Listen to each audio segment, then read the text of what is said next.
Well, the hope has returned, and it also gets the football immediately because the Calgary Stampeders ended up winning the toss and deferring. Montreal wants to get Davis Alexander the football immediately. René Paredes has it on the tee, hammers it down the line, and it will be received at the 15-yard line. Tyson Philpott returns across the 30 out to the 40-yard line. And in his valiant return after the torn hamstring, he said it was going to take a long time to get back. He knew it immediately after the injury. Well, here he is. Yeah, much awaited return. Obviously some struggles for the Montreal Alouettes in the absence of their starting quarterback. 4-0 with Davis Alexander, 3-7 in his absence. But a couple of those wins coming under McLeod, Bethel, Thompson, getting the team back in the win column in its last couple of games. So this is as healthy a Montreal Alouettes team as we have seen all season, Mark. Scott begins in the backfield. This one punched up in the air immediately. And the starting offense around Davis Alexander, who has this one knocked down by Clarence Hicks, looks like this. Yeah, and we'll get a good look at the 5th overall pick in the 2025 CFL draft. Tiger Shanks, Vancouver-born, played his college football at Nevada, Las Vegas. And, of course, the very reliable Tyler Snead, as you alluded to earlier, Marshall. It has not mattered who's been at quarterback. Tyler Snead has been a go-to target for the Alouettes. Hard to disagree with that when you watch the way that he plays, the amount of motion they put him in as well as they do here early on as Alexander looks to throw down the field, pumps twice, throws across his body on a rope and right on the money across the 55. It is Snead on cue and wants some love from the fans on his first completion back in the lineup. Yeah, you'll see Tyler Snead just disappeared out of the picture to the left. He's going to work back right. And Alexander was floating like a hummingbird, backpedaling, knowing that he could buy, if he could buy some time, Tyler Snead would get himself into an open window. Alexander with the bravado we've seen from him in his undefeated start here in the Canadian Football League. Quick release this time, completes it behind the line of scrimmage. Once again, it goes to Snead, and the Stampeders starting defense with Damon Webb making the tackle looks like this. Yeah, and the Stampeders and their struggles will lean on veteran guys a little bit. Miles Brown finds himself as the most experienced member of that defensive line. Of course, lean on Mr. All CFL Adam Bighill at the middle linebacker spot.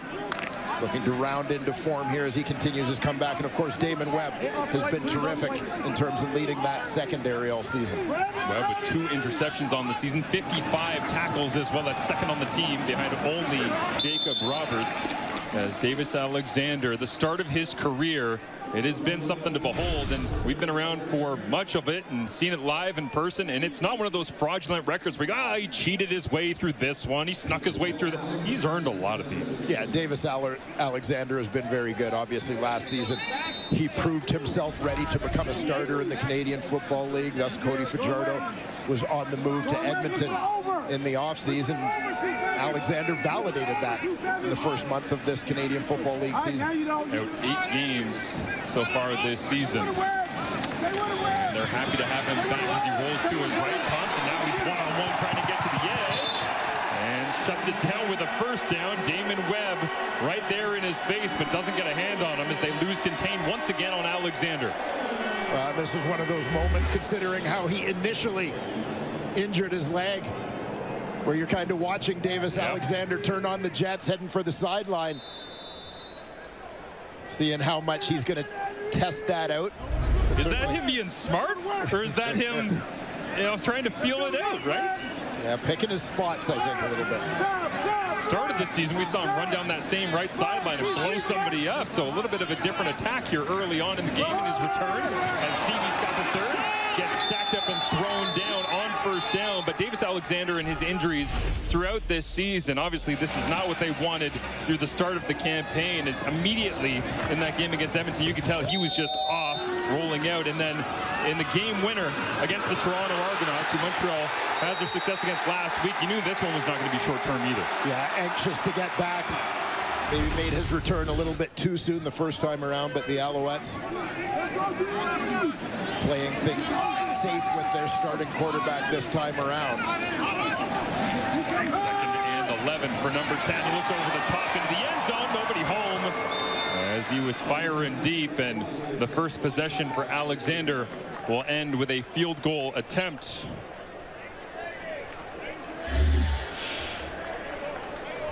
And you get a look here. He's looking for Sneed again, coming out of the slot. Just looked like cross signals there as Sneed's read took him to the inside. Alexander's read took him deep. And completion will bring on Jose Maltos Diaz.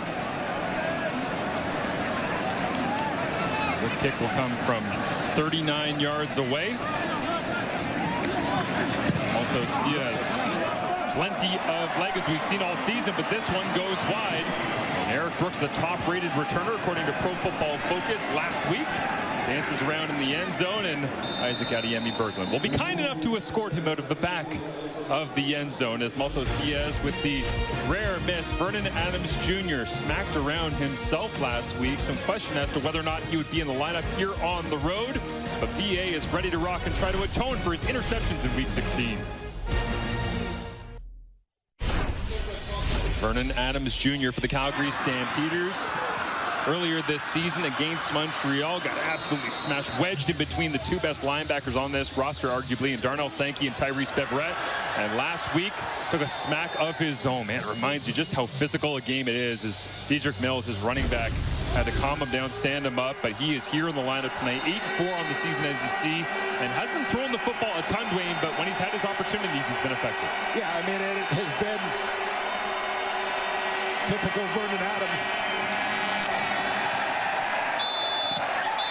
Trying to make those big plays, push the ball deep. It's not necessarily the high percentage game, but high risk, high reward as we take a look at this Stamps offense. Christian Ikanu, a Quebec native, makes the start here at right guard. And you mentioned Dedrick Mills a minute ago. I mean, this is really the straw that stirs the drink for Calgary offensively. Unable to get a lot going in the run game last week, but Mills emerged as their leading receiver, leading target in that game with 8 catches. There's the Stampeders, middle of the pack, second down conversion, such a huge part of being able to win football games in the CFL as VA goes to his right, comes back over the middle, checks it down underneath, and Mills' safety blanket is there. It looks like a 2-and-out quickly here for the Montreal defense. Fired up playing at home tonight as Mills has a quick conversation on his way off the field. And here you see Mills from the backfield, check release, open space in the middle. With that internal clock ticking, Vernon Adams opts to check it down.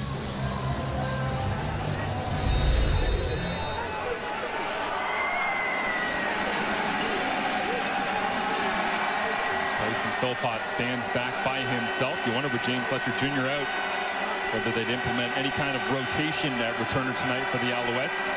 Their special teams unit led by Byron Archambault is very close to getting home on the kick, but it bounces down to Philpott at his own 18-yard line and steps out of bounds at the 34 as Davis Alexander, second touch of the rock when we return. As last got a start on July 17th, went over 300 yards passing and a comeback win over the Toronto Argonauts.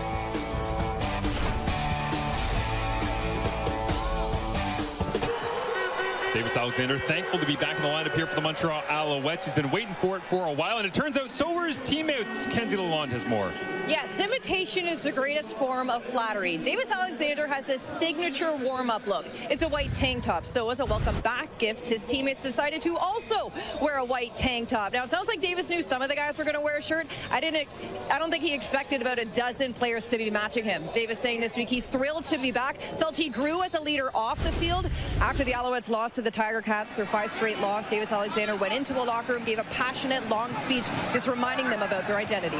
Love it, Kenzie. Is this one just off the hands, incomplete, of Tyson Philpott, but this is exactly what we saw from him when he was wearing that tank pre-game Week 14 against the Hamilton Tiger Cats. It goes back to, he's had a little bit of fun on the sidelines this year. That was that day after he had the massive warm-up throws that Jason Moss was so complimentary of, but the sideline antics throughout the season, Dwayne, have been something. Yeah, whether playing or not, the emotion is evident from Davis Alexander. Into it, trying to keep his teammates up on the sidelines.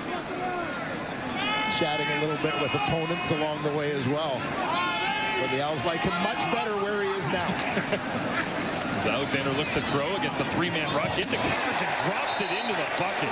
Cole Speaker waiting there for it as a flag comes up as well on the the opposite side of the field, right in front of Montreal's bench. Legal contact, Calgary, number 3. Penalties declined. First down, Montreal. Well, if you're worried about timing being an issue for Davis Alexander after missing some time, that throw suggests you have no concerns dropping that one in perfectly amongst a triangle of Calgary Stampeder defenders. So he was as involved as ever in the game planning, even though he wasn't playing as this time. He tries to throw it over the top of coverage, incomplete, again looking for Tyson Philpott, but he genuinely believes, he wishes he could play 60 games in a row just to stay in the rhythm and not have any injuries whatsoever. I said, do you have any ponderance whether or not you're going to end up being fresh at the end of the year? You go, maybe. I just like playing football, though. Like, you can get the feeling he's that guy, right? Absolutely. Taking after that guy. Yeah. A little bit of patience maybe being preached from head coach Jason Moss, even though Moss himself as a player certainly would have pushed to try and get back in the lineup as Alexander stares down 2nd and 10. Blitzes on and it gets home. It's Bailey Devine-Scott, the global, who hits Alexander and knocks off the bucket. You can see Devine-Scott looking to time that one up as the Calgary Stampeders, you know, a team that has earned a reputation for being somewhat, I don't want to say vanilla, but sticking to basics on defense. But they absolutely send the house here. Devine-Scott gets home, but we'll take another look at this hit.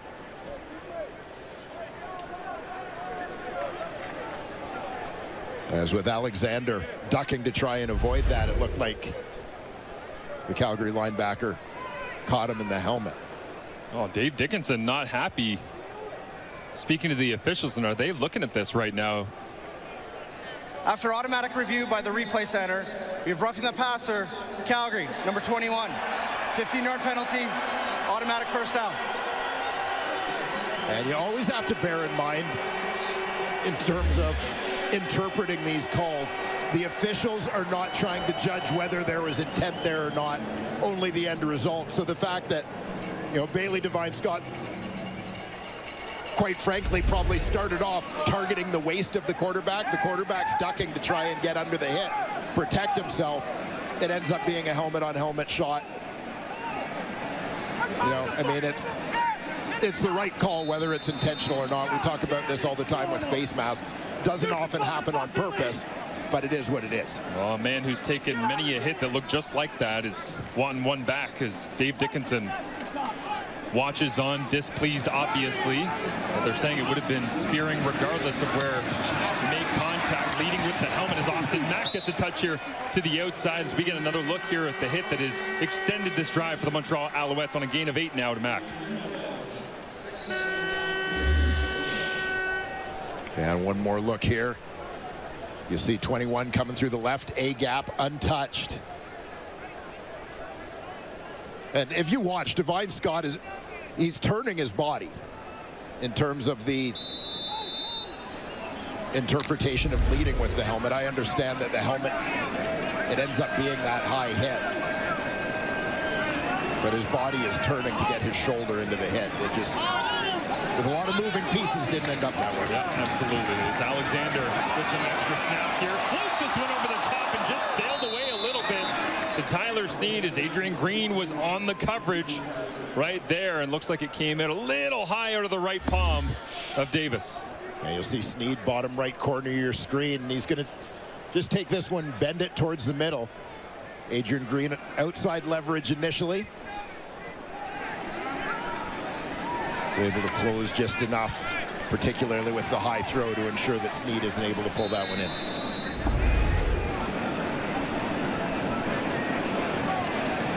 For 1 so far tonight from 39 yards away.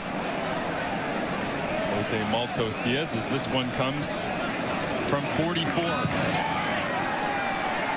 And on the money this time, straight through, as the Stampeders making their trip here to Montreal, the first of 3 consecutive road games, trying to get back on track after a loss to the BC Lions at home last week. Well, Isn't that part of the name of the game? It usually seems to go that way.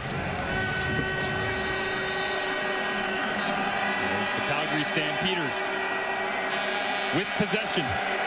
They'll empty it out 4-by-2. Vernon Adams Jr. over the middle. And it is Jalen Philpott. And we've seen Tyson getting a couple of targets, getting involved in the return game here tonight. Twin brother Jalen gets his first touch here with a quick little slant inside. Yeah, nice juke to the outside, gets underneath, quick hitter there. As Vernon Adams looks to get in rhythm. Jalen Philpott coming into tonight's action. 543 receiving yards on the season. His 39th catch of the season for the Stampeders attack that runs the football more than they go ahead and throw it. But hey, Jalen can run the football for you as well. Well, you saw his total yards moments ago in our graphic. Now with his 12th carry of the season. I love asking Tyson about that a couple weeks ago and him just doing the, listen, man, he's got the wiggle. I don't. But then you have Tyson doing the return game. Yeah, they both, right? Both actually in recent weeks have been involved as returners a little bit for their respective teams. Inside handoff here. Dedrick Mills cuts back. Wesley Sutton makes the tackle on the play. And what in the past has been a dominant Montreal defense looks like this as they try to get back on track. And again, they've had Mustafa Johnson back for a little bit. He's getting into the flow of things in the middle of that defensive line. Darnell Sankey leading this team in total defensive plays from his middle linebacker position. On the back end, Lorenzo Burns of that boundary corner has quietly had himself a very solid sophomore season. We found out is a close friend of Davis Alexander this week. That's part of the reason is the pass falls incomplete. Off the mark, skipping it in, but we found out he's close with Davis Alexander because that was part of the emphasis on the Kenny Lawler sparring back and forth. Yes. Yes, sticking up for his guy over there on the sidelines. And you could see just by the flight of that football that it didn't leave the hands of Davis Alexander, or excuse me, Vernon Adams exactly as desired. Third and short. Calgary's offense stays on the field, sitting at 8-5 on the season. Traveling on the road, dealing with the noise in Quebec. Little crossing route, and VA on the money as Dom Rhymes extends his catch streak yet again in 2025. Oh, the veteran Dom Rhymes. Far left side of your screen. He's going to work all the way across the field. On this one, off a little play action. Buying time for that to develop. How do we find a way to give Jalen Philpott a stat on that one? Rubbing 2 or 3 guys, drawing everybody's attention. Yeah, he had a nice block in the run game on the Dedrick Mills run moments ago. Already a catch and a carry himself on this possession. VA with 4 receivers to his left, plays the isolated receiver. It's Tevin Jones off his hands. Incomplete. And it is Lorenzo Burns right there in coverage as he has been owning that boundary corner. And you'll see Tevin Jones targeted right along that sideline. Nice job by Burns to get a piece of that right arm as he comes in.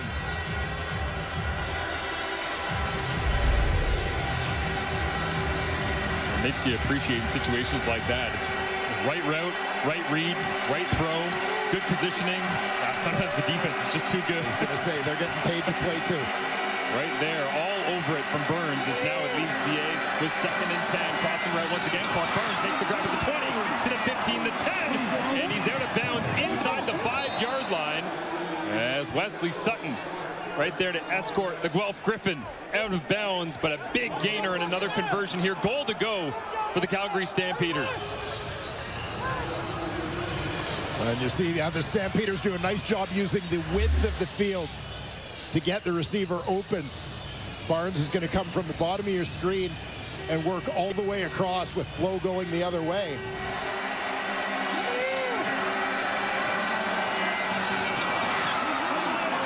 You've got 4, if not 5 routes moving left to right. Barnes goes against it.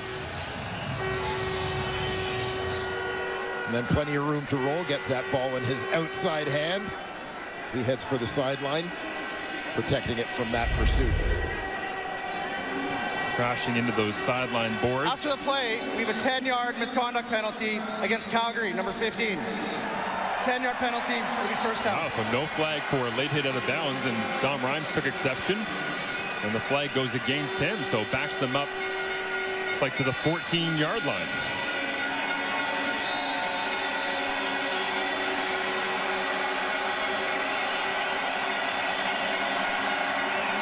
Crowd noise files in here late in the first quarter in Montreal.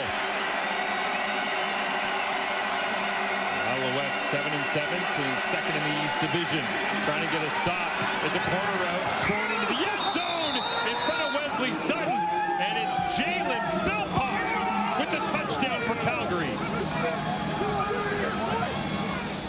Nice execution here from the Calgary Stampeders, and a well-thrown ball from Vernon Adams Jr. Receiver working into the end zone. Just that break towards the corner. Sutton playing that inside leverage. Unable to get out and make a play on it. I'm not saying, I'm just saying VA might have been thankful there that they got backed up 10 yards to throw a corner out in Montreal. Yeah. Yeah, well, I mean, we can save the discussion about the field here for the changes to the game talk a little later. Nate Paredes tacks on the extra point. And Calgary takes their first lead of the ball game here. On the board is VA, little side shuffle, and drops it in to Jalen Philpott. The battle of the brothers. Jalen and Tyson going at it, and give Jalen the early advantage. Calgary Stampeders go 8 plays, 70 yards for the touchdown. Montreal trying to find their rhythm, specifically with Davis Alexander back in the lineup. Luke Wilson, how do they do it? Yeah, Marshall, I think right now you kind of need to calm Davis Alexander down a little bit. He's obviously an emotional guy. It's been a bit of a struggle with the 2 hamstrings this year. And you saw him early, and you get it. It's a raw game, a lot of raw emotion. And he came out here getting this game. Everyone's excited. The whole stadium here is fired up. And he starts by making this play, which was an unbelievable off-schedule throw. That was really impressive. Again, the emotion is very high. But when I say calm him down a bit, here you're just kind of off with Snead, throw it over his head. Here again, just a little bit of a miss. You kind of like that in the body. If I'm Jason Moss right now, I'm going to the run game to try and get that going right now. The running back's only 2 yards, 2 attempts. And then also easier throws. Just get him in rhythm so that all of a sudden those big plays will open up. Again, kind of calm things down. You got your guy back. Let's get things going. Yeah, absolutely. And I guess the question now becomes, Dwayne, in the running game, no Sean Thomas Arlington, no Travis Tice. You're working with Stevie Scott, who's coming in as a young guy, second year out of Indiana. You know, Benjamin, former Calgary Stampeder, more of a return guy, and sprinkle him in here and there. They are a little bit strapped in that run game, but we'll see if they can do it. Point well made by Luke, trying to find ways to get Davis Alexander under control as the Stampeders coverage unit flies down the field and makes the play as Alexander retakes the field once again here at Percival Molson. And there you see the numbers thus far for Davis Alexander. 4 of his first 9 in his return. Consider Davis Alexander on the season completing over 72% of his passes coming into this game. So small sample size, but to Luke's point, a little out of character off the bat here. Do get him a quick completion to the outside. Love that quick release from Alexander. And Steve McFreeman miss. And a 4th and dives out to the 45-yard line. Well, I guess once in a while it does pay to be 5'7". Well, we've got the dueling 85s here in the first quarter of this ball game. Jalen Philpott making big contributions on that touchdown drive for Calgary, and Tyler Snead, not surprisingly, very busy in the early going for the Alouettes. Goes underneath 5'11" Damon Webb as he ducked under the 3rd of 3 tackles on that play. Alexander, after a gain of 17, once again back to the screen game. Jason Moss loves to get the football out quickly when he can. And why wouldn't you when you got receivers making plays after the catch like this? Tyson Philpott makes another. Yeah, a couple quick hitters right off the bat here. High percentage short throws for Davis Alexander. Get him into a little bit of a rhythm. Also get some touches for a couple of very productive receivers. Montreal Alouettes with 2 wins in a row against Saskatchewan and Toronto. That coming after a 5-pack of losses. Saskatchewan, Edmonton, BC, Winnipeg, Hamilton, as they try to end off the first quarter by plunging their way forward for a first down. On 2nd and 1, they'll advance the football once again. And it will be Davis Alexander pushing forward, looking to retake the lead here in his return to the Alouettes lineup in week number 17.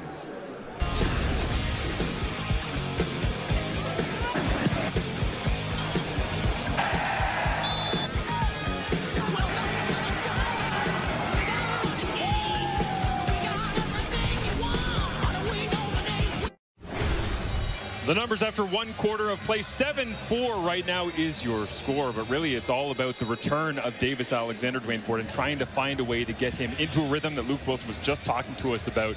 Seems like Vernon Adams Jr. coming off of the injury, wasn't able to finish the game last week. He's kind of feeling it out, making a throw here or there. Davis he's ramped up right now because it feels like he's missed so many throws over the last 8 games. Yeah, and I think there's a certain pressure, self-imposed pressure from Davis Alexander to make a difference, right? I think that's the feeling he's got coming back. He's watched his team struggle through quarterback injuries throughout this season. A high-energy guy, and it is just a matter of finding that balance and getting back into the groove that he had through his first 4 starts this season. I'd love for him to keep the quick throws. I'm just waiting for that bomb that we saw in the warm-ups a couple of weeks ago.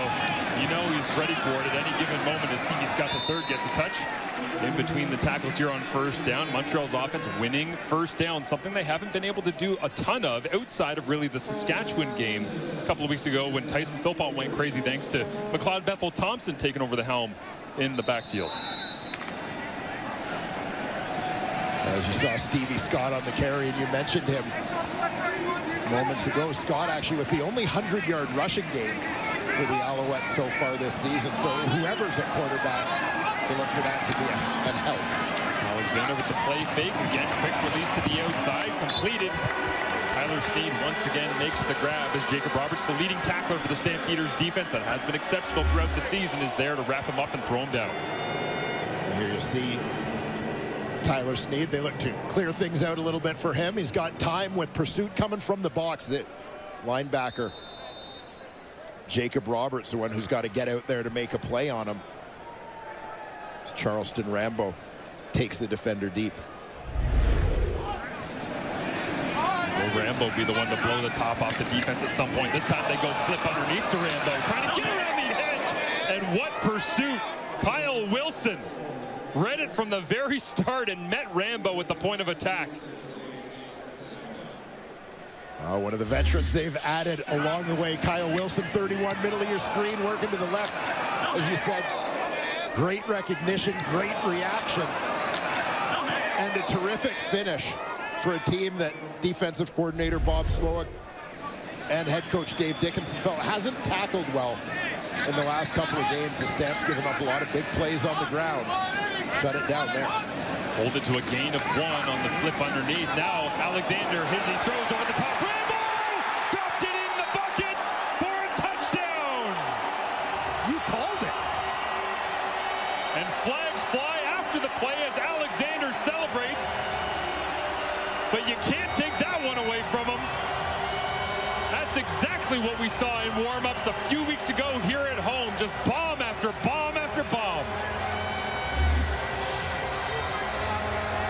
Charleston Rambo's just going down the rail. It'll be on the left, down the left side of your screen. Protection allows this one to develop. Rambo's in behind the corner, aware of his surroundings, to tuck in that front corner of the end zone.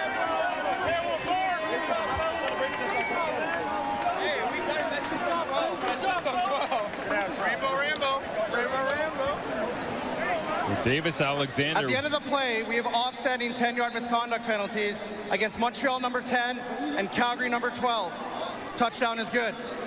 So Clarence Hicks getting in the mix as you see Alexander with his 7th touchdown of the season. And Charleston Rambo, it's hard to believe, just his second touchdown of the year. They've been very heavy with Tyler Snead, Tyson Philpott, and Cole Speaker so far this season when it comes to majors. Yeah, you had a little bit of a feeling that Rambo at some point was due for a little bit of a breakout. See if that's a sign of things to come. You never know the chemistry with a certain quarterback, right? The number of quarterbacks they've had here in Montreal. And another flag comes out at the end of the kick. We'll clean it up for you on the other side when it comes to field position. But what a strike from Davis Alexander. 10-14, and it's 11-7. Alouettes on top.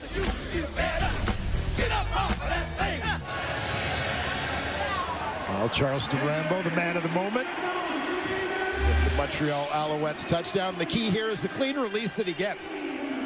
Little rip through, getting away from the hands of the corner, Anthony Johnson.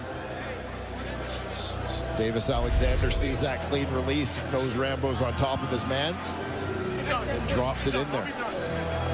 Davis Alexander having a quick discussion with the officials as he was involved after the touchdown pass as well.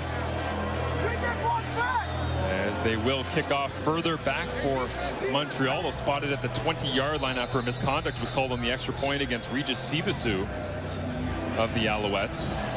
And so good starting field position here for the Calgary Stampeders to be able to answer them right back on the road. Again, their first of 3 straight away from McMahon Stadium in Calgary.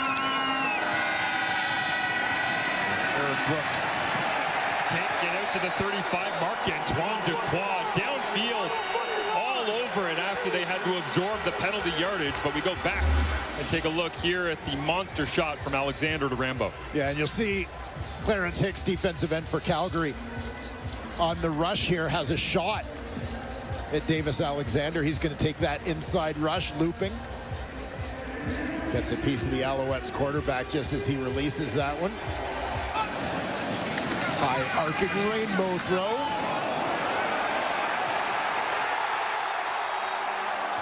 Davis Alexander. A little something to say after the play. Hicks responds with a shot. That's the misconduct penalties that you heard. Back and forth here early on as this one almost intercepted Darnell Sankey. Flying out from his middle linebacker spot. Nearly had his hands on the football that time, digging out underneath, but falls incomplete. And you're going to see Dedrick Mills goes out to the flat on this one. And Vernon Adams is anticipating that that's going to open up the window to Dom Rhymes. But Sankey from his middle linebacker spot ranges out to make a play on that ball. Leading Montreal coming in with tackles. 73 on the season, 0 interceptions. Could have been his first on the campaign. As VA gets hit as he throws up for grabs, it falls to the turf. Incomplete. Mustafa Johnson wrapping his way around the offensive line and getting a big chunk of VA who felt that one. Well, the Alouettes so glad to have Mustafa Johnson back. Lines up on the nose on this one. And, you know, it looks like a little bit of a miscommunication or missed assignment there as the rookie center, Chris Fortin, blocked to his right, but nobody closed down to take Johnson in that A-gap.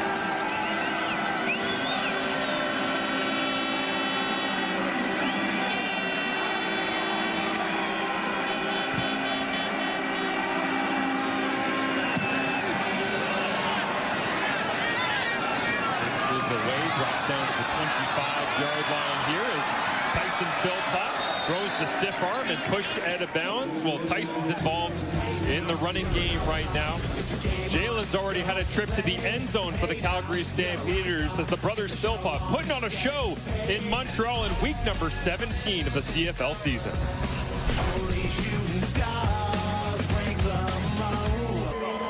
Tyson, Jalen. Receiver. What do you want to tell you? UFC Dinos? UFC Dinos. What's the difference between these guys? Well, statistically, not a whole lot tonight, but I mean, one of them had a monster season, gone on to be a Grey Cup champion, all the rest. Jalen missed a year due to injury, but they will be comparing each other throughout their careers, and still leaning on each other as well for help, getting healthy, coming back from injuries, talking through defenses, all the rest as the inside handoff was for a gain of a couple here, but the connection undeniable between these two as long as they are in football and beyond. Yeah, it's been interesting to talk to both of them over the last couple of years as both brothers have battled injuries at times and have sort of leaned on each other for advice in terms of dealing with whatever it has been. But great to see them both healthy and, quite frankly, putting on a show. I wonder how weird it is after playing together in university at U of C. I know you're on different sidelines, but you're about 40 yards apart for now on the same sideline as this one is complete. And it's Rambo, the touchdown maker, popping up to his feet after another conversion.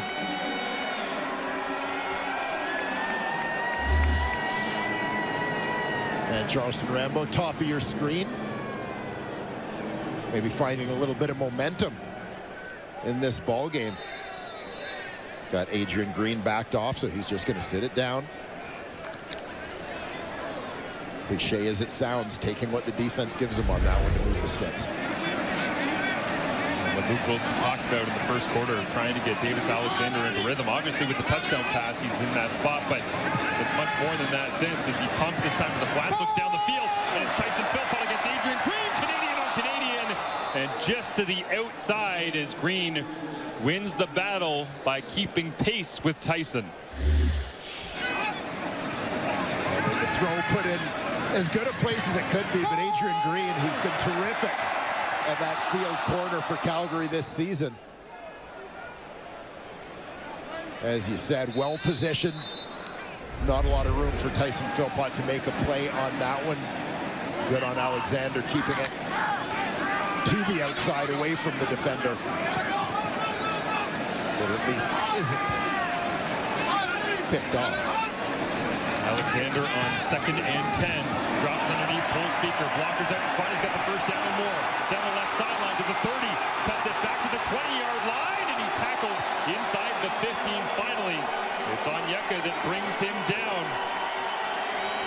Sometimes simple is the best method. Didn't have to go for the touchdown shot to Philpott to get the yardage. They just dump it underneath. You're going to see Cole Speaker move from the backfield here, but I want you to keep an eye on the offensive line. I think it was Donnie Ventrelli, the right guard, who's going to get downfield on this one as a lead blocker right in front of Speaker. Watch the big fella get on his horse here, getting a piece of anybody he can.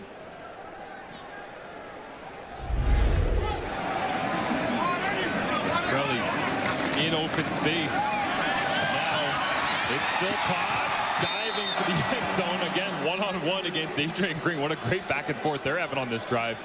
And comes up just shy of the end zone as Tyson reaches for every inch he possibly can. But another completion once again for Alexander. Yeah, on awareness by Philpott on that one, close to the end zone, but I think he's looking at that first down marker, trying to get whatever he can, hoping to give his team 3 shots from inside the 5, but that one's marked just about a yard short of the first down. So Philpott to the sideline here as Alexander starting to rack it up after the 46-yard completion. On the screen to Speaker as Shea Patterson comes into the ball game at quarterback. Plunges to the left-hand side, flags are up, and spiraling his way through traffic into the end zone. And it looks like the Alouettes have extended Offside, their lead. Calgary, defensive line. Penalty is declined. Touchdown. Shea Patterson with the rushing touchdown here.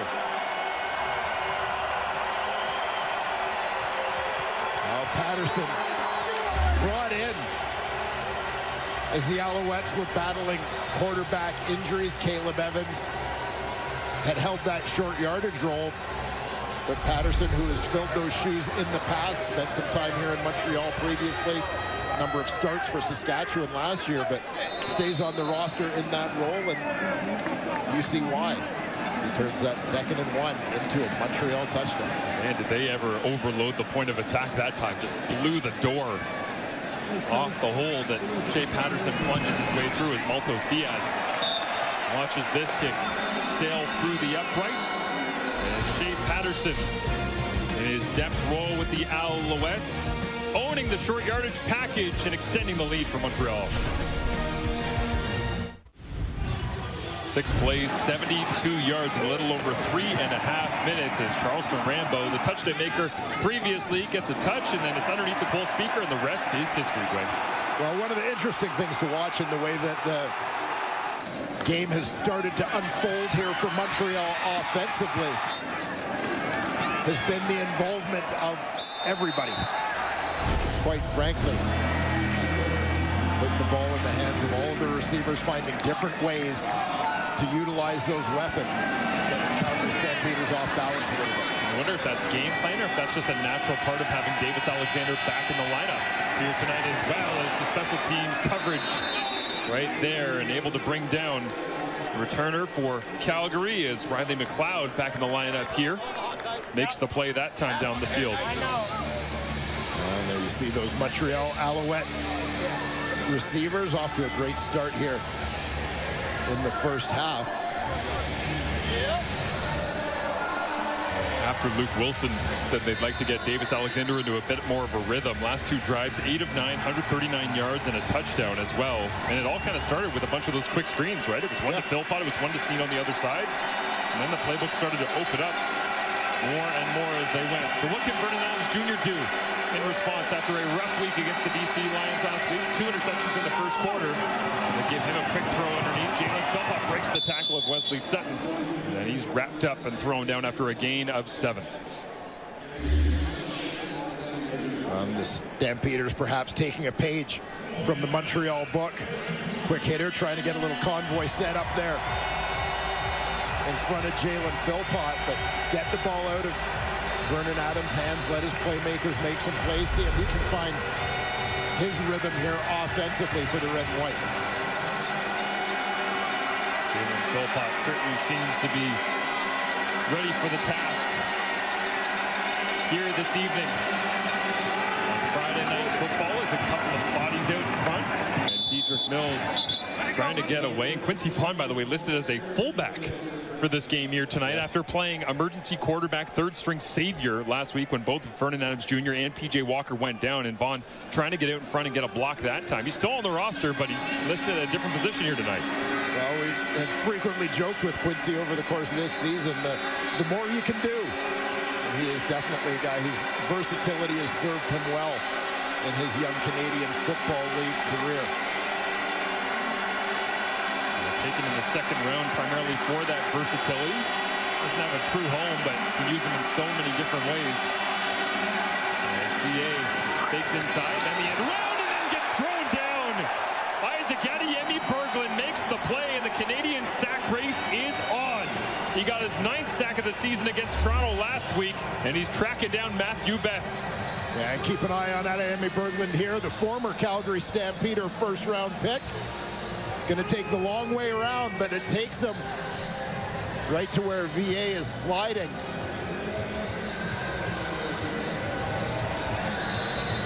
Stamps trying to use some motion and fakes to slow up the rush, but Alouettes had the right stunt at the right time up front.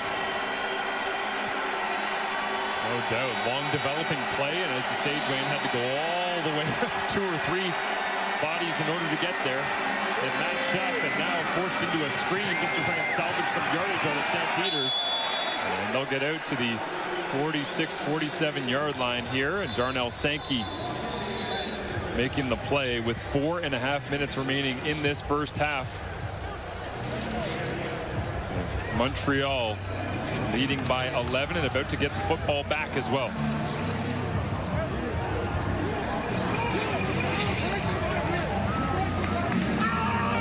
Exchange here for the Calgary Stampeders. Love an opportunity to limit the field position for Montreal and see if they can get a stop.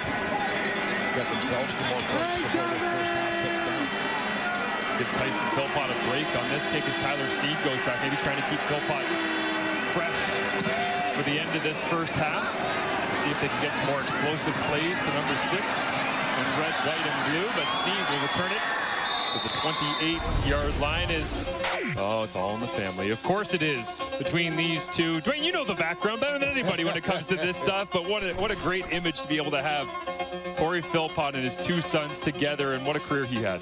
Yeah, needless to say, the boys, they have an advantage because there's 2 of them, but they still got a ways to go to catch up to Dad in that total yardage and touchdown race. As you see Tyson and Jalen's combined numbers and the individual numbers. Jalen enjoying a terrific 2025. Tyson had the monster game a couple of weeks ago, going for over 200. And there is the brothers together. You always know they're going to be compared, whether it's to each other or otherwise. Is this one incomplete, looking for Tyler Sneed? But there's a proud papa watching on as he knows exactly what his boys have accomplished so far in their careers. And yeah, I wonder, you know, Thanksgiving's coming up, all the rest, they get a chance to go home, what those conversations are like, because it's, hey, I watched your game and then I watched your game and then I saw you guys play each other and then I saw, what did you think of that Winnipeg DB? And then they must just talk football relentlessly. No doubt, trading notes. Corey won a CJFL championship a few years ago, moving to the coaching ranks. Has prepared his sons well for life in the CFL. Alexander on 2nd and 10. Finds Cole Speaker on the outside, looking for the first down marker. Punches his way forward, got close, but will it be enough for them to risk it here as we get to the 3-minute warning? It is 3rd down in the 7-7 Montreal Alouettes, striving for more on a perfect night for Canadian Football League action here in late September.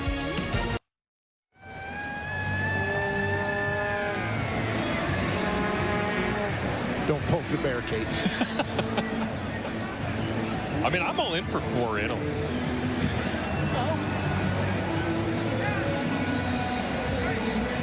Yeah. Davis Alexander talking things over with Jason Moss on the sideline as Shea Patterson comes in on 3rd down, deep in their own end. And they're going to trust their short yardage package that scored the major earlier on in this 2nd quarter. It is another 1st down for the Alouettes. And Alexander, as well, during that 3-minute warning, was up the sideline, down the sideline, grabbed a tablet, talked to this coach, run over there, grab the phone, go back to Jason Moss, talk it over again. All over the place, highly involved right now. And you saw there how the numbers have improved for Davis Alexander. The last few drives, 9 of his last 11 attempts. Shea Patterson trying to be a producer here on the broadcast as well. Got tangled in the wires there. His way back to the sideline is thankfully Alexander has made his way smoothly onto the field. And into the middle, Stevie Scott wrapped up and thrown down, and Jacob Roberts once again kind of has that Micah Awe feel right now in the middle of this Calgary defense, the same way Awe used to in Calgary alongside Cameron Judge, but now of course in BC. Yeah, and this is a little bit of what the Calgary Stampeders are looking for in terms of limiting those big plays in the run. Being sure in the tackles, keeping the linebacker clean. Roberts doing a nice job stepping up, fill the gap. Limiting Stevie Scott's space there to make the cut.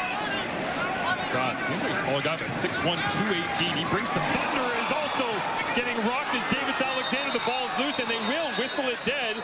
They'll say incomplete as Adam Bighill ended up with the football in his hands, the former Winnipeg Blue Bomber, of course. And Dave Dickinson talking this one over quickly with the sideline, but let's get a look at it. Yeah, and you'll see Clarence Hicks moving around a little bit. Calgary's top edge pass rusher, particularly with Flo Rimolade out of the lineup. Inside, gets the matchup against a guard, which can be tough in terms of athleticism. Hicks will tell you himself, quickness is his greatest asset. Using it there, little shake and shimmy to get to the quarterback. As Alexander had some of his offensive line on the back. No harm, no foul. 18-7, the Alouettes lead. Calgary trying to find some offense here. We're going cold last week. Monster punt this time. To the wide side, Joseph Zima digs it inside the 15-yard line, rolls around, and then it's picked up as Eric Brooks pushed out of bounds, but Zima with a beautiful kick towards that wide side. Vernon Adams Jr. will retake the field with 1:51 remaining, and Is there somebody you'd like to see get involved a little bit more here, maybe, Dwayne, at the end of the first half, if not for anything else than just getting into a better rhythm for Calgary coming out to start the second? Well, I can't help wondering if the Stamps, knowing a little bit of their offensive DNA, if there's not an over-the-top shot coming here before the half as they look to try and get a chunk, possibly to Barnes or Tevin Jones on the outside. Barnes has already got his cash streak extended. We've seen Jalen Philpott.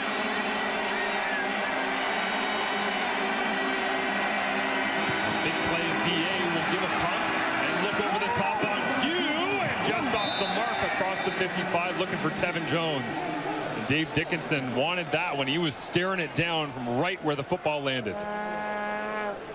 Yeah, it looked like the pocket may be in a little bit of trouble there initially, but Adams doing a nice job to step up, buying a little time. But the throw sails on him as he tries to time that up with Tevin Jones off the scramble. Remember Jones, briefly a Montreal Alouette, but signed here as a free agent after starting his CFL career in Saskatchewan. Montreal rolling coverages, and in the middle of it all, Dom Rhymes is free, running through the middle. And out to the 49-yard line as Rhymes connects once again with VA for a gain of 25. And Calgary, a team a little different than the trend in the Canadian Football League of shorter, quicker, higher percentage passes. They'll push the ball a little more. They do once again here. That one about 7 or 8 yards in the air, and Jalen Philpott squeezes an extra yard or two out of it. But yeah, Vernon Adams Jr. certainly not afraid to throw it down the field and see what happens. Yeah, working from the slot. Nice work on the telestrator. Quick hitter there. And up inside, Dedrick Mills grinding his way across to the 50-yard line. And it will be a first down, so they pound the rock here on 2nd and 2, refresh the downs. And a minute 16 remaining, they'll whistle it in. And the teams are set and ready to rock. And Adams trying to make the most of the time here.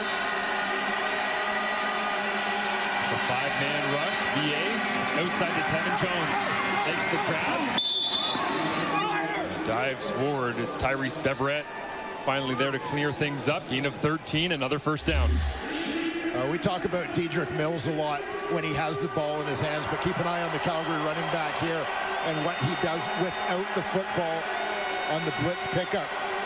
Jeffrey Cantin-Arcou on the blitz.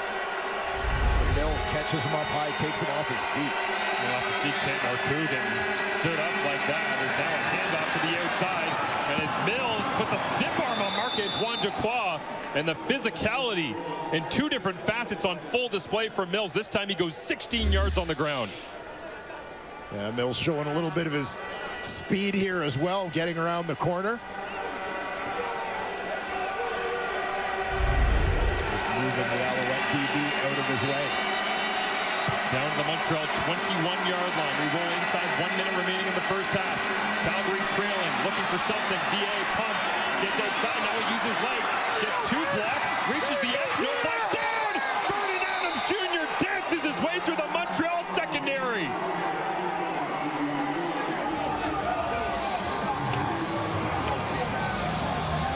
Much credit to the rest of this Calgary Stampeder offense as Adams got on the move, recognizing the situation, getting out in front to make some blocks for their quarterback. VA was not going to allow himself to be forced out of bounds here. Freezes both Sankey and Murray to the inside. Looks like he may head for that sideline. Saw a little flyby block there. I think that was Jalen Philpott again at the end, taking someone past the oncoming quarterback. And ironically, in a a week in which we're talking about game alterations so much across the CFL landscape. Tevin Jones not getting a block, going back in his own direction. Pretty amazing. Let's bring in Luke Wilson. Luke, what do you got for us? I'll tell you right now, if you're the Alouettes, that play right there Vernon Adams just made is demoralizing, because you've done a decent job all night kind of keeping this offense under wraps. And honestly, you do a great job here on this play. Everything's dialed up, and Vernon just comes in and says, hey, I'm going to get this done myself. And it's just wildly impressive. He's looking. He doesn't have his option. I mean, one guy missed, two guy missed. Bad angle. You pick up a block here. You take a bad angle there. You get another block down the field. This is one of those plays where when you watch it on film tomorrow in the Alouettes room, you're thinking to yourself, okay, we had this guy dead to rights, and he just out-athleted us. Get some help from his receivers and running backs. But again, you're right back in it, and you got to tip your cap, because when things aren't working, guys like Vernon Adams Jr. can really, flip the switch, and you're right back in this thing. Luke, this is so much of why the Calgary Stampeders went out and got a guy like Vernon Adams in the offseason. If you don't have that mobility at the quarterback position, a guy who can create when things break down, that play's dead. This guy turns it into a touchdown. Absolutely, Dwayne. You said it. It's dead. And, it's one of those things where the field goal there, you just don't feel good about it. And instead, you're hoping that your defense shows up right now and you get out of this half only down 4, and you got a ton of momentum going in the third quarter. Absolutely. It also reminds me last night, I know, Luke, you were watching the Cardinals and the Seahawks, and the fact that Kyler Murray, a special athlete at quarterback, is now we see diving to the 40-yard line, Tyson Philpott. But yeah, when you got that game breaker, it might only be once, maybe twice a game, but it can certainly change the entire feeling, because the next time the VA goes and looks like he's scrambling, he might just load it up and throw it 35, 40 yards down the field, because he's got the ability to drop it down like that too. Yeah, exactly. Keeping defenses off balance. And in that instance, keeping hope alive. He always gives you a chance. You wonder if VA wasn't good to go in this game, what the quarterback room would look like here tonight. Is Josh Love, second stringer, Logan Bonner brought back, third string, PJ Walker on the 6-game injured list, Quincy Vaughn was the third string over to fullback. It would have been barren, but a big play in Calgary. Happy to have him in the lineup as Davis Alexander rolls to his left. It's a nice throw once again across the 55, and Tyler Sneed paying dividends endlessly here in Montreal. And here you see Davis Alexander again moving to his left, putting that one on the money. Not as easy as he makes it look. 5 catches, 68 yards at this point for Tyler Sneed so far in the ball game. 31 seconds left in the half, and Stevie Scott makes the grab, absorbs the hit from the outside, and runs through contact once again as the Montreal sideline appreciates that physicality coming right towards them. Yeah, I was going to say, Luke talked a minute ago about the kind of play that demoralizes a team. This is the kind of play that lifts a team. Stevie Scott absolutely refusing to go down on this play. Aside from some of the shenanigans earlier on in this ball game, it truly is punch counter punch at this point in the ball game. Shea Patterson, the short yardage package comes in. Long so far on this season for Maltos Diaz, 58 yards away. And from 50 plus, he's 6 of 7. We know he's got the big leg as they continue to try and churn some yardage out here in short. Patterson makes the play, tackled by Damon Webb. Dylan Wynn is in there as well, the defensive lineman working in short yardage. Well, that Alouettes short yardage unit. There's Shea Patterson's direction.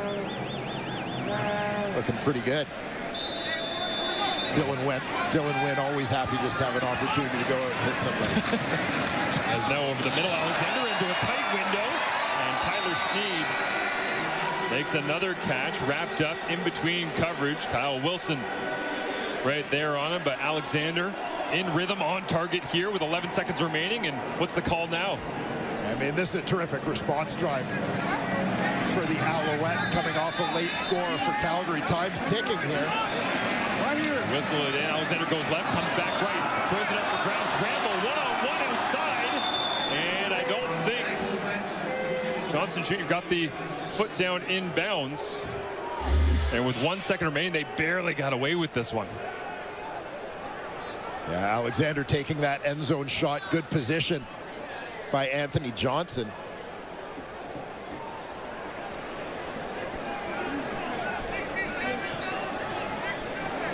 Now that would have been very close to being an interception, you know, in 2027. Yeah. You take out the 55s.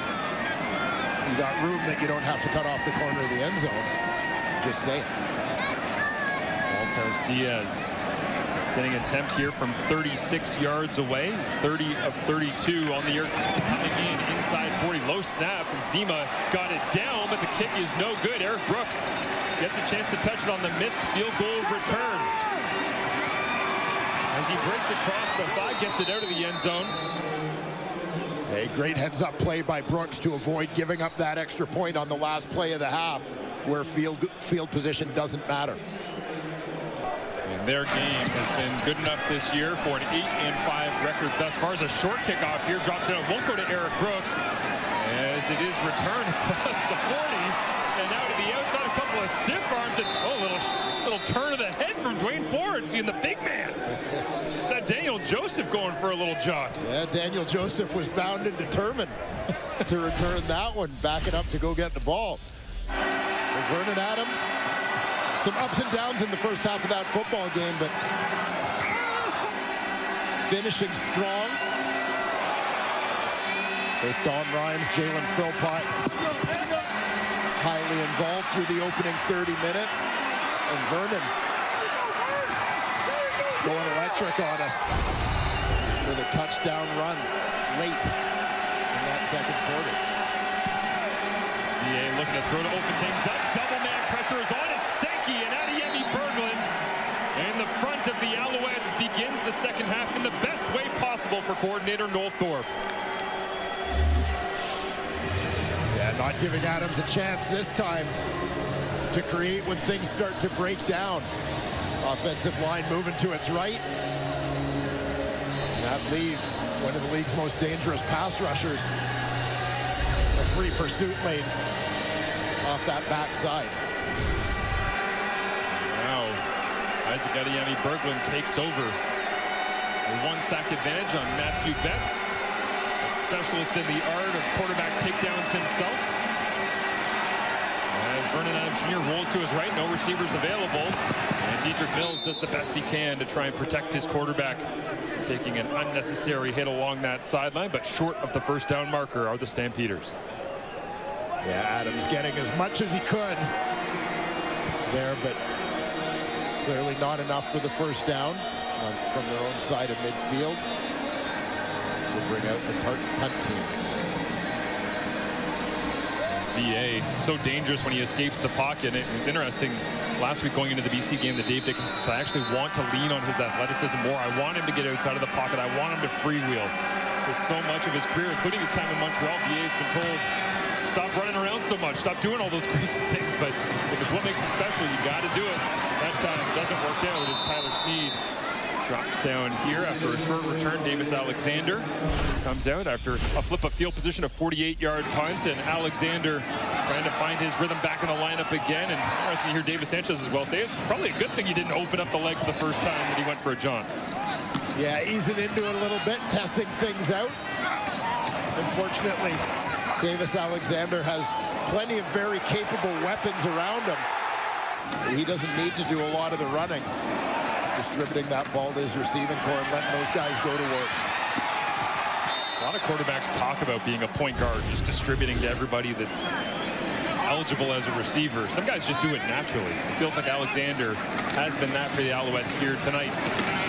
Stevie Scott gets the handoff inside. Justin Lawrence trying to get a block down the field. The former Calgary Stampeder himself in the middle of that offensive line here this evening in front of Alexander. Justin Lawrence, one of a number of former University of Alberta Golden Bear offensive linemen. The Canadian Football League, a guy who's won three Grey Cups with 3 different teams. Amazing.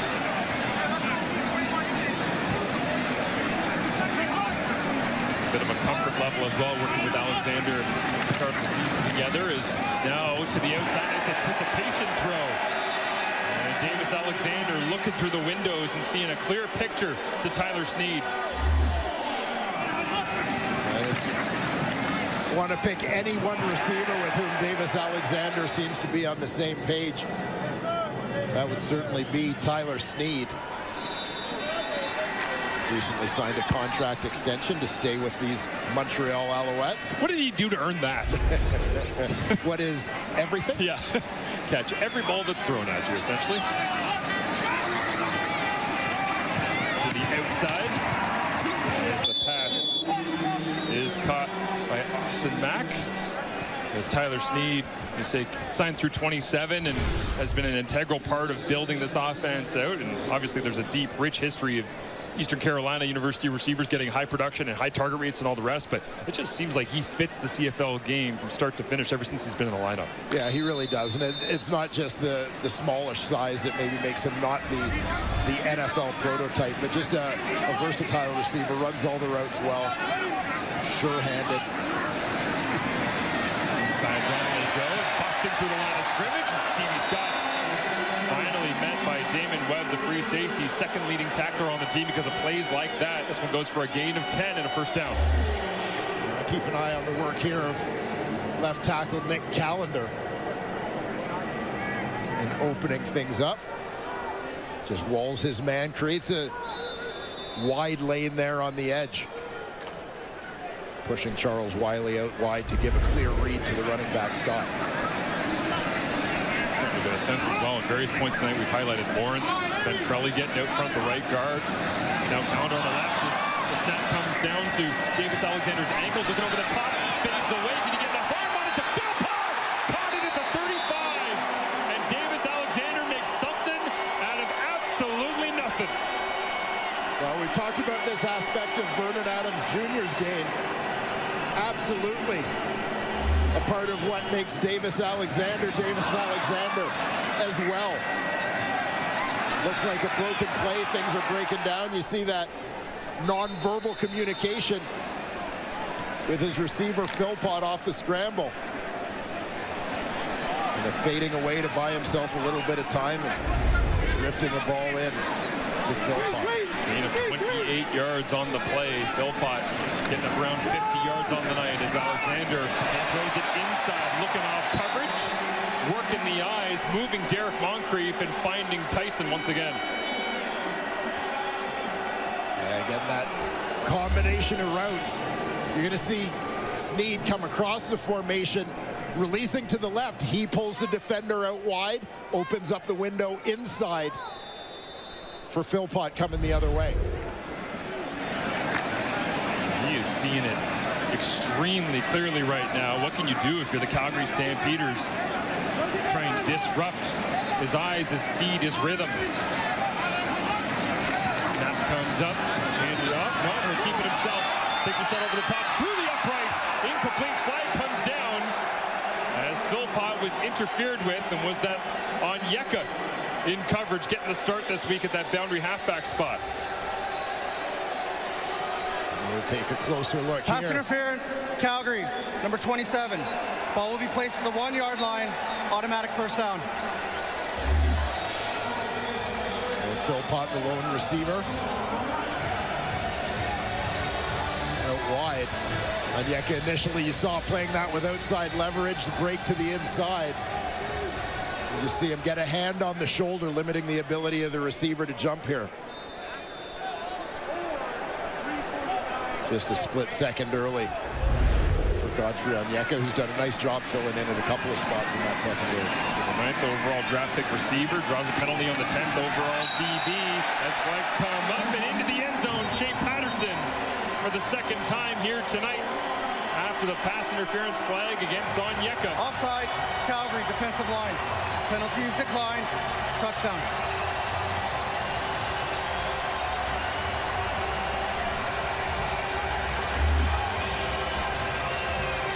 Penalty sets the Alouettes up in close. And Shea Patterson. Yes, sir. Yes, sir. That offensive line, the entire short yardage unit. operating at a high level of efficiency here for the Owls tonight. You get the sense, don't you, Dwayne, that Montreal has gotten so good in the closing stages of this season at just timing up where they're going and when the snap is coming up. They're just blowing a certain spot of the defensive line right out of their spot. Yeah, exactly. Picking their spot. That point of attack. 8 plays, 93 yards in 4.5 minutes, and Patterson gets his second of the ball game here as Jason Moss in quick conversation with Byron Archambault, the special teams coordinator, amongst other things.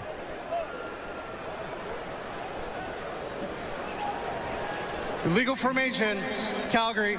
7 players lined up on one side of the line of scrimmage. Penalties declined. Converse good.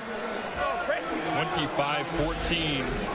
The score now after knocking through the extra point thanks to Shea Patterson. A little hop over the top into the end zone for the Alouettes. Montreal Alouettes being fueled by Davis Alexander, and a little bit of improvisation after some steady completions here to open things up, and a little touch of the ground game as well. Stevie Scott making an appearance here to open up the third quarter. Yeah, a little burst there, and then, as you said, the ad-lib by Alexander finding Philpott for a big play, and then a pass interference call in the end zone. Sets the Alouettes up from the 1-yard line. Shea Patterson punches it in. Coach Jason Moss, and right back into the play band. Coach Davis Alexander prepping for their next drive as Calgary gets possession back with Eric Brooks. As he turns one direction, comes back the other, and then is met quickly by Alexander Gagne, one of the standout special teamers for the Montreal Alouettes. There's plenty of them. It's part of the reason that they're having success here tonight at home against the Stampeders. Get her done. That'd be so awesome. What a story they've been. You and I were actually out in Calgary last week as we were watching the semi wind down, and had a very nice conversation with a gentleman that was a rugby expert who was thrilled about the way the women were playing. As this one picked off, Tyrese Beveret's got it in his hands and returns to the 30-yard line. Vernon Adams Jr. struggling last week against the Lions at home. Here on the road, throws it right between the 2 and the 6 on the Montreal uniform. We'll see exactly where Tyrese Beveret came from here, lined up right on the hash mark.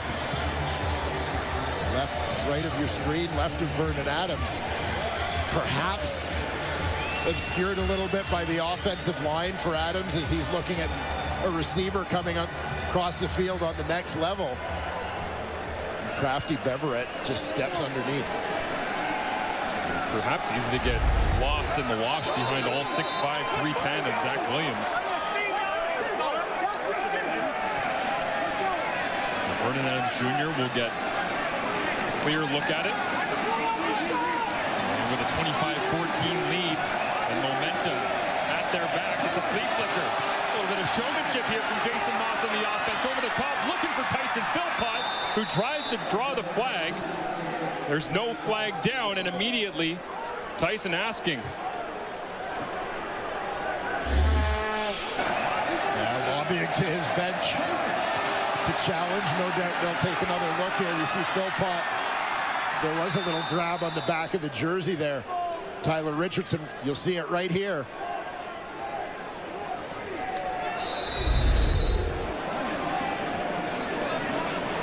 Richardson pulling himself even with the receiver. And Jason Moss does throw the challenge flag. Communication from upstairs. I wondered whether or not he was just going to hold on to it and see if he needed the challenge for later on in the game, but obviously got clear communication. Montreal is challenging the previous play for defensive pass interference. Play will be reviewed. And I would think the only debate on this one has to do with the catchability of the football. How far is it from Philpott? But again, you see the clear tug of the jersey. Which one? Well, I think it would be characterized as one extended tug, as he never let go. It was a Amazed that a receiver can feel that from behind running at full speed. Just the slightest little, wait, why did I slow down? Just enough to pull you just a little bit off balance.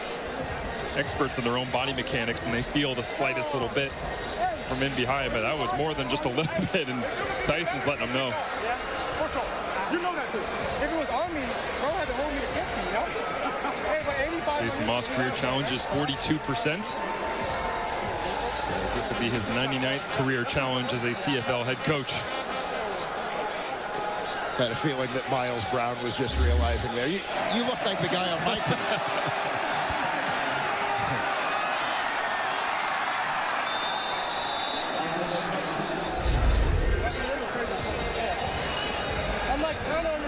Richardson thought he got away with it for a second, but you got to wonder if there's anything that stops this one from being defensive pass interference.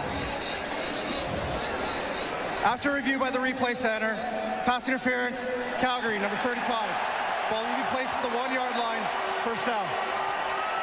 Justin McInnes, our referee this evening at Percival Molson Stadium, makes the call with the replay official looking at things back at the CFL Replay Center, getting it right on review. You see the frustration there for Richardson, who makes his return to the Calgary lineup tonight after a stint on the injured list. Opened the season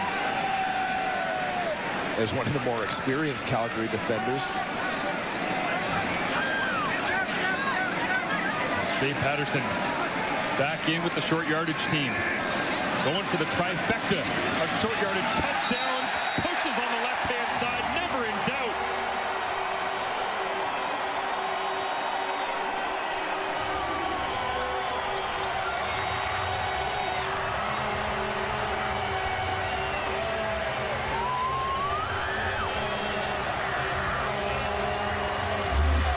Pretty good feeling for Shea Patterson.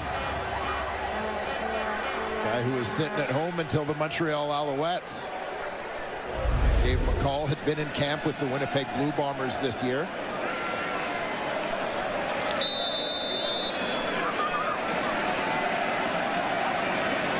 Maltos Diaz gets set through the fireworks smoke, which has been flowing here in Montreal for the home side. Great hold, though, by Zima. And Maltos Diaz makes good. Tyrese Beverett, he's made so many plays for this Montreal defense.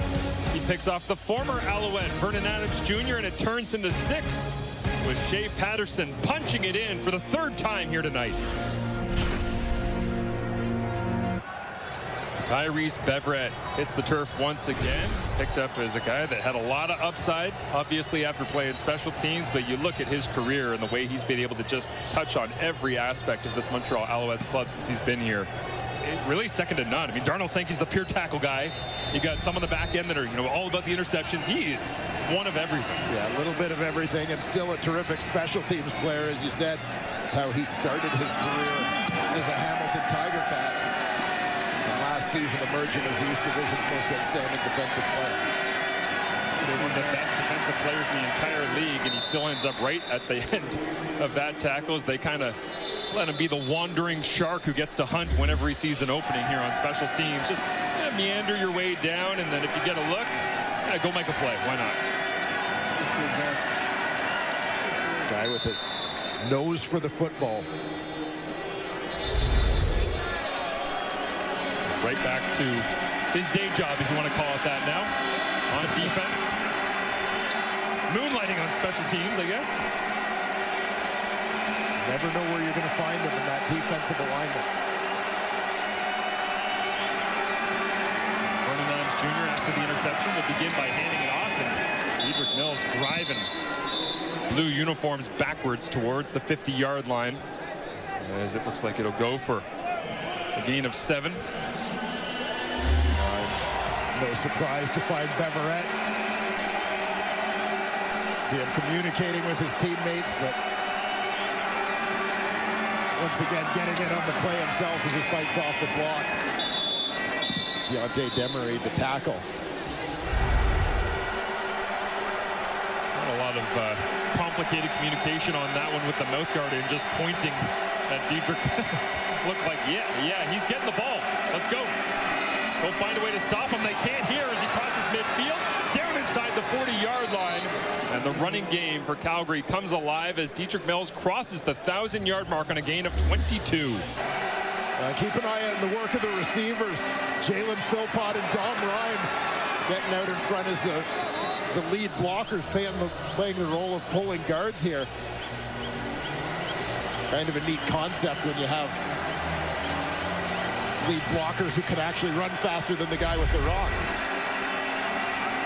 Physical out in front of it as well. Great job by Rhymes and Philpott.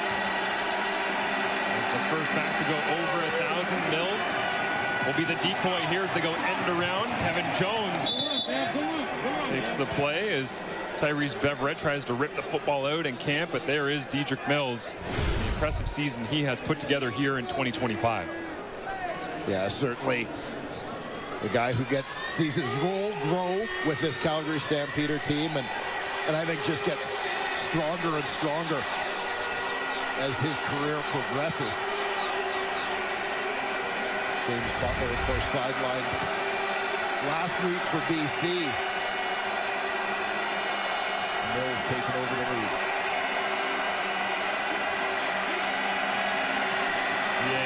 Hands it off. Jalen Philpott wrapped up and tackled by Darnell Sankey. And it'll be a first down here once again for the Calgary Stampeders. Trailing 32-14. Obviously have to find some offense, but this is a steady pace they're working at and getting to the line quickly as well. And mixing things up a little bit in terms of the Alouettes' defensive focus. You saw them side to side, a couple misdirection plays, getting the receivers involved in different ways in the run game here.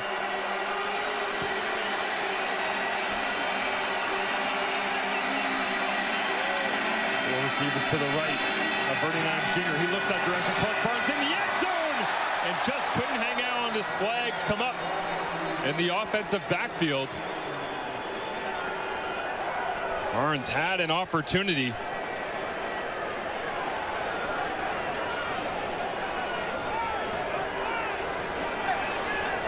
Legal block, hands to the face. Calgary, number 54. It's a 10-yard penalty. We'll repeat first down. Joshua Coker, the guilty party here, and he was frustrated about it the second the flag came up. Yeah, keep an eye on the right tackle here for Calgary. Coker. Protection. Just got a little out of sorts as you saw him collide with the back. As he's trying to take his pass set to block at Amy Berglund. Such a rhythm and rep-to-rep spot, right? To get thrown off by your own guy surprisingly from behind kind of puts you at a deficit. He tried to climb his way back into the battle, but takes the flag, and it creates 1st and 20. Four-man rush is picked up. DA uses the legs. Crosses the 30 and slides down, and as he stands up, gets run into. But they'll say no harm, no foul there from Adams Jr., despite a conversation and a little extra at the end of the play. Yeah, I think the Calgary Stampeders are debating the no harm part of that. But yeah, VA popped up faster certainly than Darnell Sankey anticipated. You'll see at the end of this play.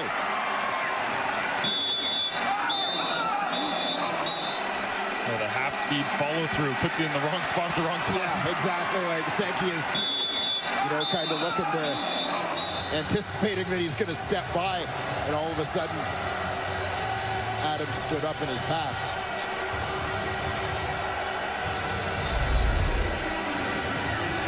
For argument's sake, on behalf of Darnell Sankey, if he wanted to make that bad, he would have. Yes. He didn't want to.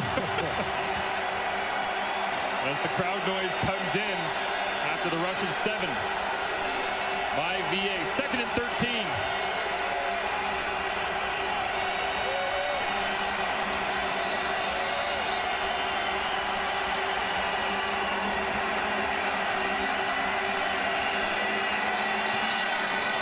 This is high, incomplete.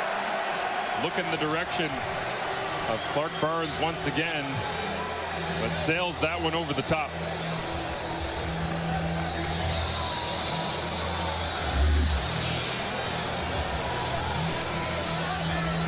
this is one of those drives. You remember Luke talked near the end of the first half when the Stampeders scored about how settling for a field goal in that instance, where VA scrambled for a touchdown, settling for the field goal would have had a bad feeling.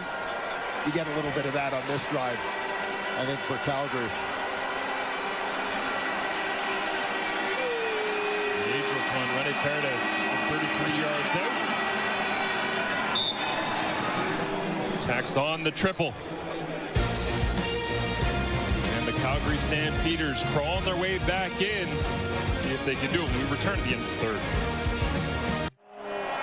There's Jason Moss as he has got his guy back, and all of a sudden a little bit of a different flavor in this offense. Isn't that right, Luke Wilson?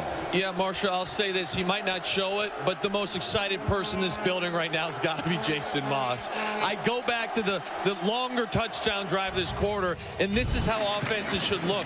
You see here, little wrap route, push the ball down the field in a tight window. Now we do the quick game. Again, it's a balanced attack here. Okay, the run game, it hasn't been electric tonight, but they still got it. Obviously a big explosive run there. And then, of course, you've got your guy to make the off-schedule things. This is the magic that Davis Alexander brings. Unbelievable job there, picking that up and being able to find somebody. Also, a little play like this. Again, it's another wrinkle. RPO, he read it perfectly. Shea Patterson tonight has become the bell cow with all the touchdowns. But I'll tell you, Jason Moss is going to turn this film on and realize that he's got everything at his fingertips once again.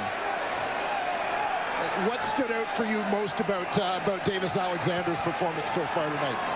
For me, it's just been how everyone's rallying around him, Dwayne. So beyond all the great things he's done on the field, I like to watch the interactions with quarterbacks, and you can just tell there's a level of excitement from the O-line, receivers, and running backs. He's a leader of his team, and they've got their guy back.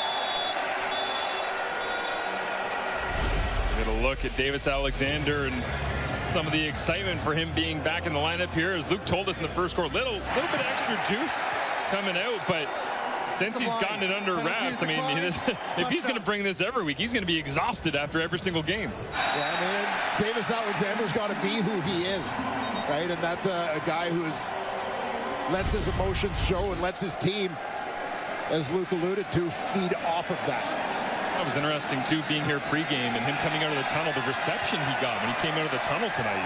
It was like a 10-year vet that they had fallen in love with. I mean, this fan base has really grown to appreciate him because of some of those off-schedule plays and the explosives, like the Rambo touchdown earlier tonight as Austin Mack makes the grab.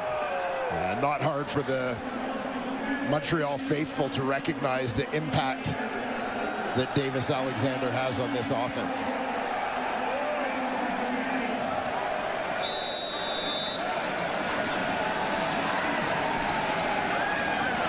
Alexander with the long play call.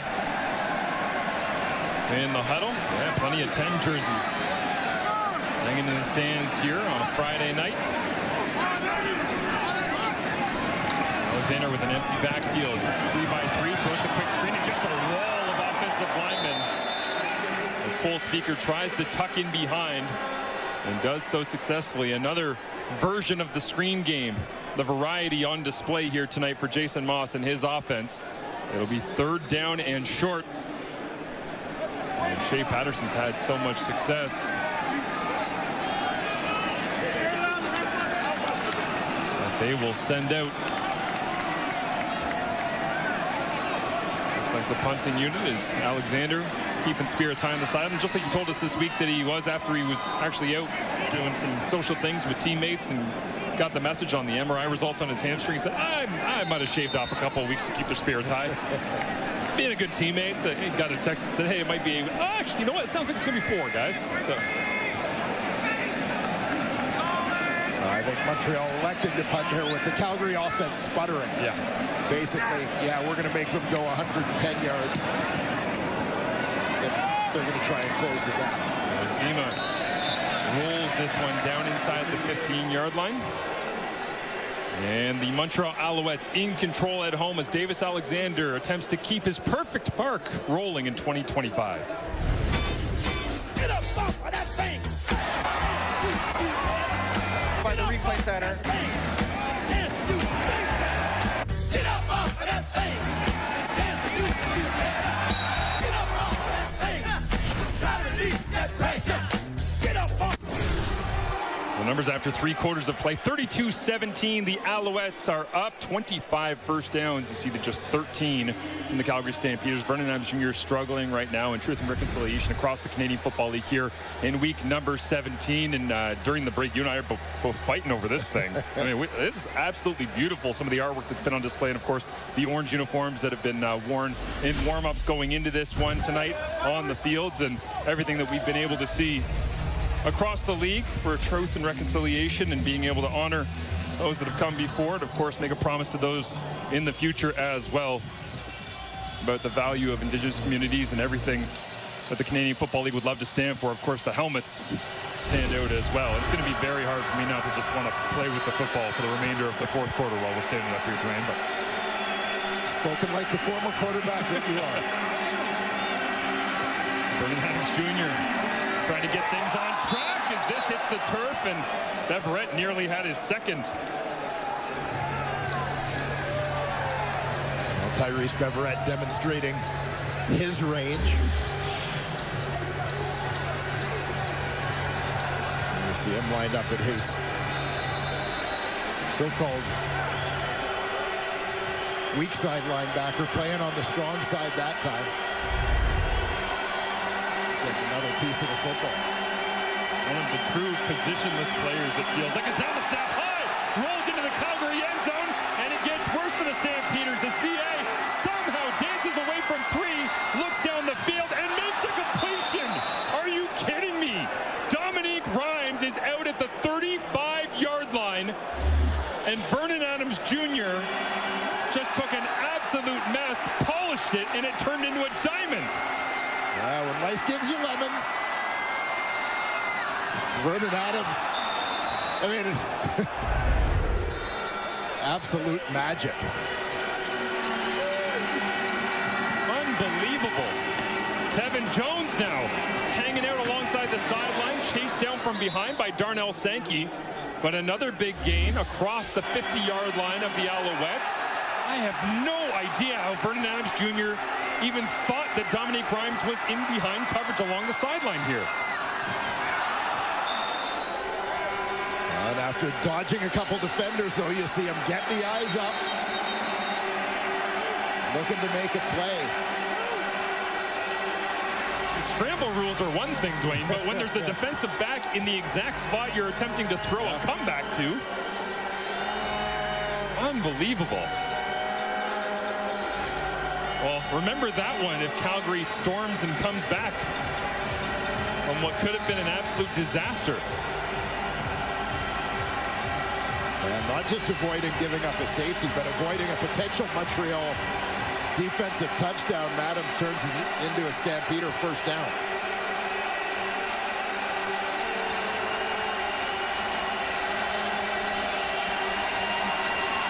VA, quick release to the outside, had numbers, and Dom Rhymes makes the grab. Let's go down to Luke Wilson. Luke? I'll tell you what was really impressive about that scramble was the effort of your right tackle here, Joshua Coker. Again, you're not expecting there's going to be a high snap, so he does a little quick set. He realizes something's going on. He doesn't quit. Look at this. Look at this. And what springs it? Whack him. Got him. Boys, then Vernon Adams does the rest. Again, you got to give some love to the big boys. Coker there in the effort sprung that play, so I got to tip my cap to him.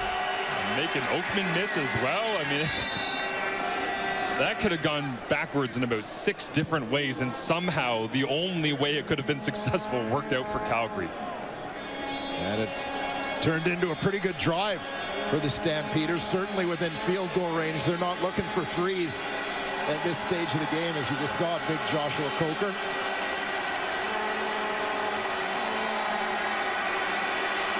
Athletic 300-pounder, and he's showed it on that block. He moves tremendously well for his size. You need that when you got a quarterback like VA that has broken plays once in a while. He's going to hand off to Mills, trying to turn the corner. And it's chased down by Wes Sutton. And a gain of 11. And it will be a first down here once again for the Calgary Stampeders. The Calgary Stampeders taking a little bit of momentum from VA's great escape. Couple nice pass plays, and of course not forgetting the 1,000-yard rusher Dedrick Mills in the ground game. This feels more like the offense that has been missing the last couple of weeks. Really maybe even going back to the Labor Day rematch against the Edmonton Elks. Punishing ground attack with Dedrick Mills once again downhill. Vernon Adams Jr. creating off-kilter, off-script plays, getting Dominique Rhymes a little bit more involved than you expect. Well, then, though we're in the fourth quarter of a two-score football game, by CFL standards, lots of time left for the Stampeders that they don't have to abandon Dedrick Mills and what is the bread and butter of their offense.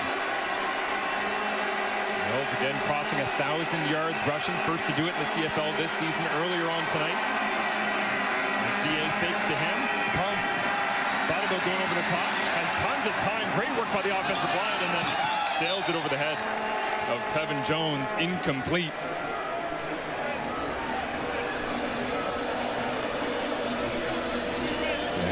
Desperately hoping for something to pop open on that one.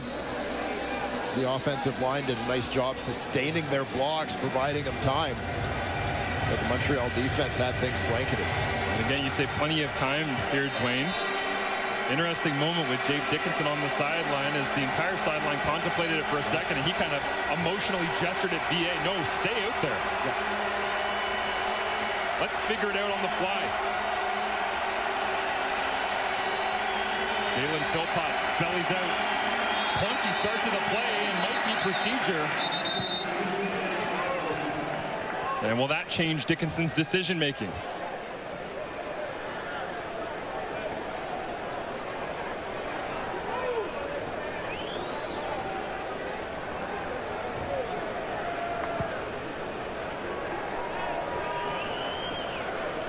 We'll take another look at this one. I think the right tackle, Joshua Coker, flinched a little early here. Procedure, Calgary, number 54. It's a 5-yard penalty. It remains third down. And Dave Dickinson, as you said, Marsh, had been looking to try and take advantage of that momentum. Didn't want to leave this drive with this still being a two-score game in settling for the field goal. But the penalty makes it for unfavorable down and distance situation. And they send on to Rene Paredes. And again, might seem like a whole lot of nothing at this point in the ball game, but depending on how this one turns out, to flip what could have been a disaster play at the start of that drive, putting 3 points on the board. A pretty play from VA, a memorable one on a beautiful night here in Montreal. Oh, you thought we were done? CFL Friday Night Football action returns tonight. The Argonauts take on the Lions. Coverage gets underway at 10 Eastern, 7 Pacific on TSN. Nathan Rourke looks to continue his tremendous season as the BC Lions and their offense leading the CFL in net offense at 429 yards per game, the highest of any club since Calgary in 2010. And per play, they're at an all-time CFL high as well.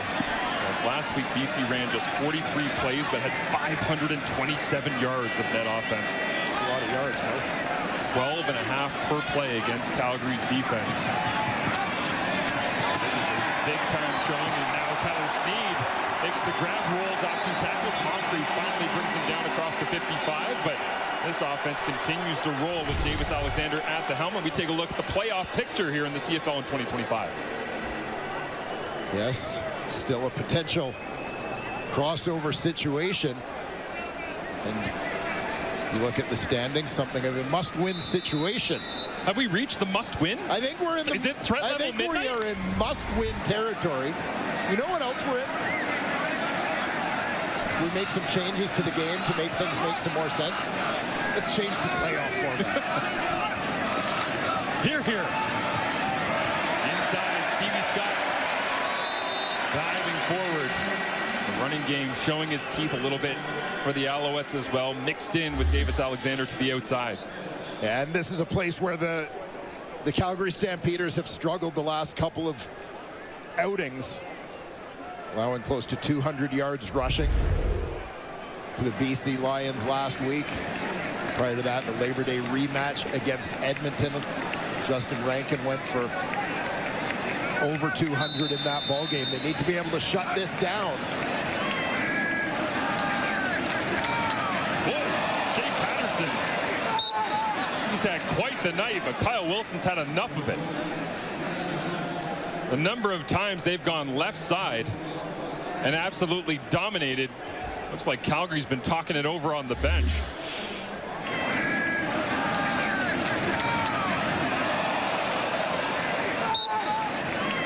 See Wilson, left side of your screen.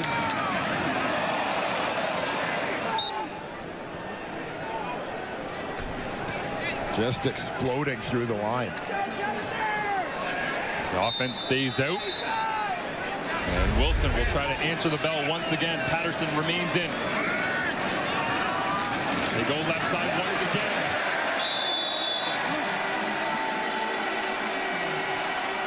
23 of 23 on the year now.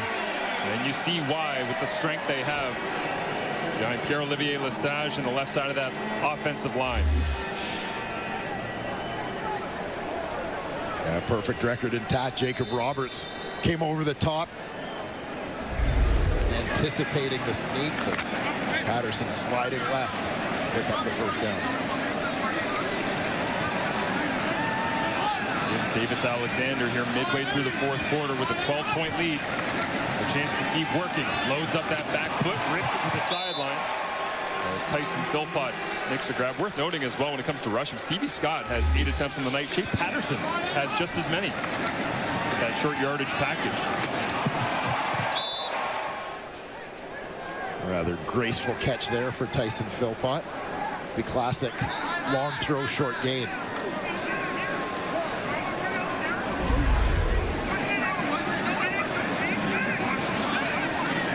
And the officials talking it over here on the exact spot. Flip the hash, set it. And referee Justin McInnes whistles it in. Scott stands alongside Alexander, who takes an extra look at the play band on his left wrist.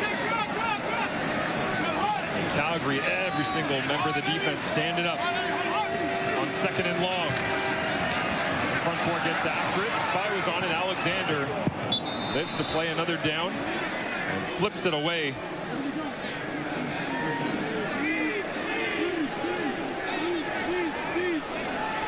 And an exercise in patience for Davis Alexander there. Just protecting the field position, not forcing something, just good recognition of the game situation for a young quarterback. All 12 points, the difference as it stands now. And this kick coming from 45 yards away.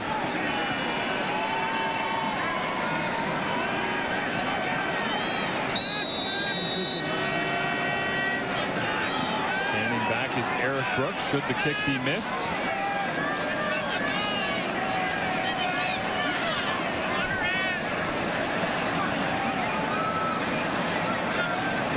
a hush falls over Percival Molson, plenty of leg, and on the money from Maltos Diaz. As Montreal trying to hold on to their lead here and get to a record above 500 in the East. Special teams coordinator and assistant head coach Byron Archambault watching the field goal go through, and he's had quite the journey to get to where he is now with the Alouettes, but it turns out that he's had more of a journey recently using his legs. Kenzie Lalonde has more. Yeah, look, the Owls are all about challenges. So when Byron Archambault started running in training camp, he thought, can I run a marathon? And he decided to be about it, which is a motto for the Alouettes. So he signed up for the Montreal Marathon. Took part last week. His goal was to do it under 4 hours and 15 minutes. He accomplished that, completing the marathon in 3 hours and 47 minutes. He said the hardest was between 32 and 35 kilometers. That's where you're battling that inner dialogue. And so for him to be able to accomplish that feat, silence that inner dialogue, was a proud moment for him. He also credits his wife Miriam that helped him meal prep because he did a 75-day clean eating schedule. And he said no cheat meal was had. Dwayne disagreed. Yeah, you completely lost me at no cheat meal, Ken. What an accomplishment, though. Congratulations to Byron, who is shredded. And if you ever come to an Alouettes game, he is just ripping around the field. as well, getting his guys fired up and doing a tremendous job with the organization as well. It's incomplete on first down. Vernon Adams Jr. on 2nd and 10 checks it down to Dietrich Mills and goes battling up against Tyrese Beverett. There's a pile of Alouettes end up making contact that time with Mills. And with 5 minutes and change remaining, Dave Dickinson goes back to the play call sheet here on 3rd down. I got to get something going here. 15-point ball game. 5.5 to go out near midfield. You're going to take this chance.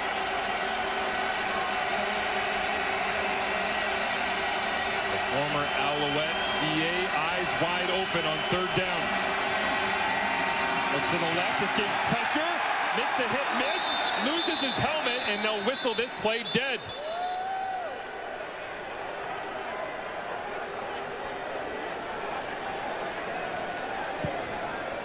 And of course, play stopped for, I think, fairly obvious safety reasons.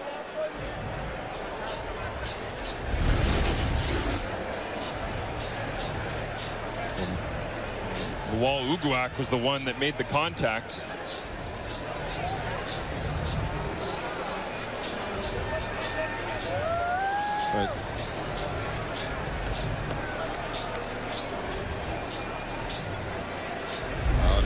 I can see Dave Dickinson, given the penalty that was discussed at halftime. VA's helmet gets taken off as he's trying to duck under a tackle. Referring to the...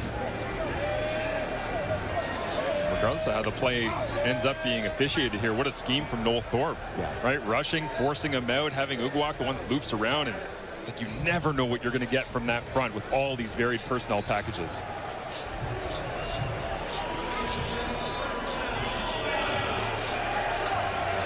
So they're taking a look at it, but Davis got, they gave it to him. it looks like no further action required. As Uguak made the contact, they blow it dead for player safety. Welcome back to Montreal. Taking a look at this, the last play before we left you for a quick break as Vernon Adams Jr.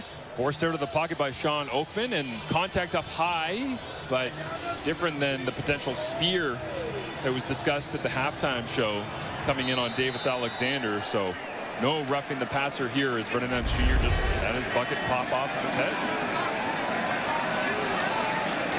35-20 is where we stand. That was 3rd down. So when they whistled it dead, it's a turnover on downs as the ground game returns for the Alouettes. Onyeka comes downhill to make the tackle on Stevie Scott. And again, this is where, for the Calgary Stampeders, to keep their hopes alive in this ballgame, they need to be able to shut down the run. Don't let Calgary. Don't let Montreal grind it out on them and run down the time here.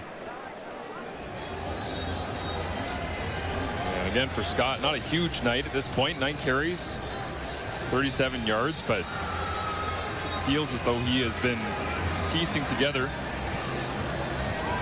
a valuable effort to at least intersperse things. As you see, James Letcher Jr. standing over on the Montreal sideline. Sean Thomas Erlington, noticed him earlier as well on the bench area.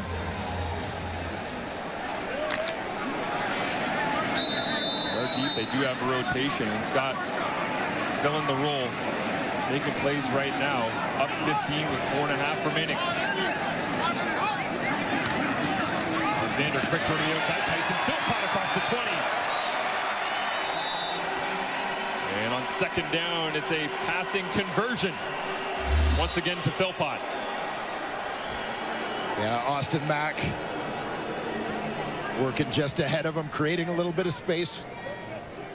The clearing route, Philpott then following in behind on that slant path. Moving the sticks. It's a gain of 14. Davis Alexander willing to be patient at the line of scrimmage. That's the play clock roll inside 5. Now brings it to the outside. Tyson one-on-one has to make a man miss to get to the end zone, and stacked up snatched away. David Dallaire trying to get there, to give a little bit of extra energy and effort. Philpott just a yard shy of another touchdown this season. And keeping things high percentage, getting a little bit of separation, working out to the flat there. Jalen's got one. Looking for one for Tyson. His dad, Corey, is showing his divided allegiances with the shirt tonight. Philpott with 5 touchdowns receiving coming in tonight for Montreal. That leads the team.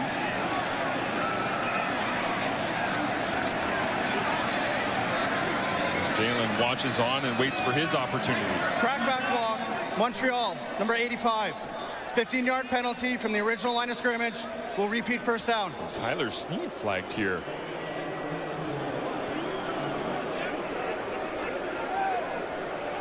Well, a long throw to the left side for Davis Alexander. And Tyler Sneed must have been all the way over on the right-hand side and looped around and found somebody.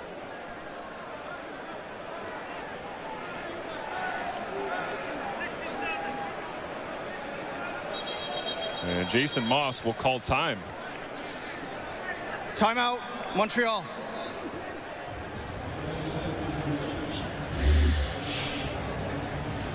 We keep an eye on Tyler Sneed. He's going to motion outside in towards the formation here. And deliver that outside in block. Catches Godfrey Onyeka under the chin with that one. That coming outside of the box, into the box with the block. Earns him the flag.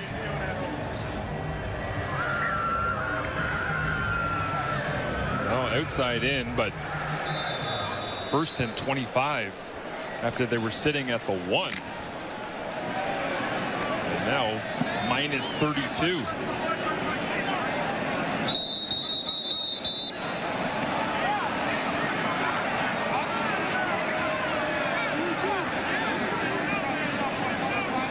Debate to be had, apparently.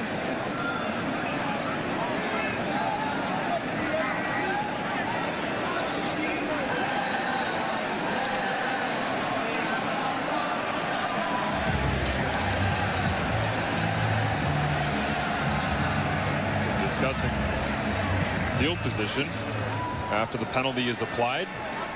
They confirm. And the play is whistled in.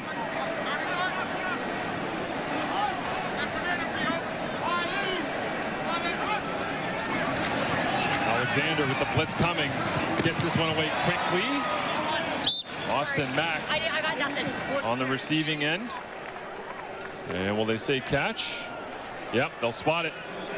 Yeah, you can see Mack trying to keep his balance, leaning a little bit here along the sideline as the ball comes in. I think he touched the sideline before the ball got there. I think his right foot was already touching the white stripe.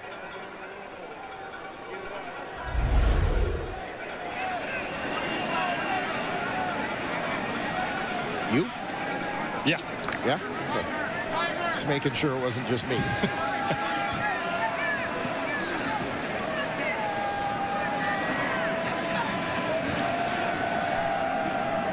3:29 remaining here in the 4th.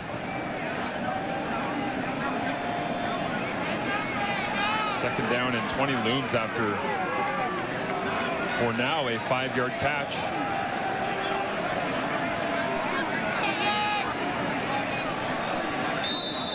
And they'll play on.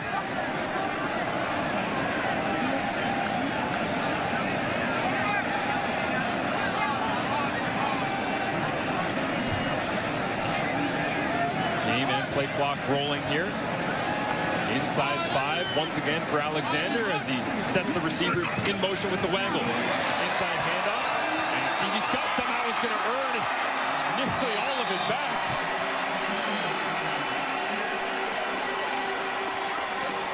A beautiful execution on the draw play there, and you get a little glimpse of the explosiveness of Stevie Scott. Filling the role back and forth battle between these two, but the Alouettes in control. And Davis Alexander's return to the lineup. Jay Patterson with a trifecta of touchdowns here tonight as Montreal leads at the 3-minute warning. Half of our Friday night doubleheader is coming up from Vancouver. The BC Lions, fresh off putting up a 50 spot on the Stamps, welcome the Argonauts to town, who hope to continue their 5-game winning streak against the Lions. That is next.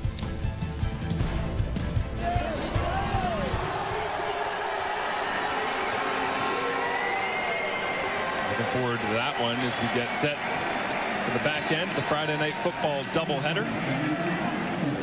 Williams looking for a little revenge, I suspect, in that one as well after monster output from Toronto. Their last matchup at BMO Field.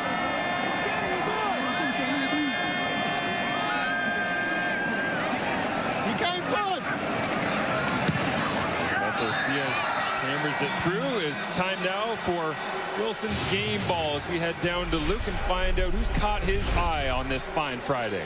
Yeah, there's no surprise here. I'm obviously going with Davis Alexander. I mean, this guy started 4 of 9. Since then has been 22 of 27. He's got a career high 350 passing yards tonight. The energy, the leadership. I'll tell you what, being here in this stadium and seeing this team with him leading it, you certainly got to put them more in this contender conversation.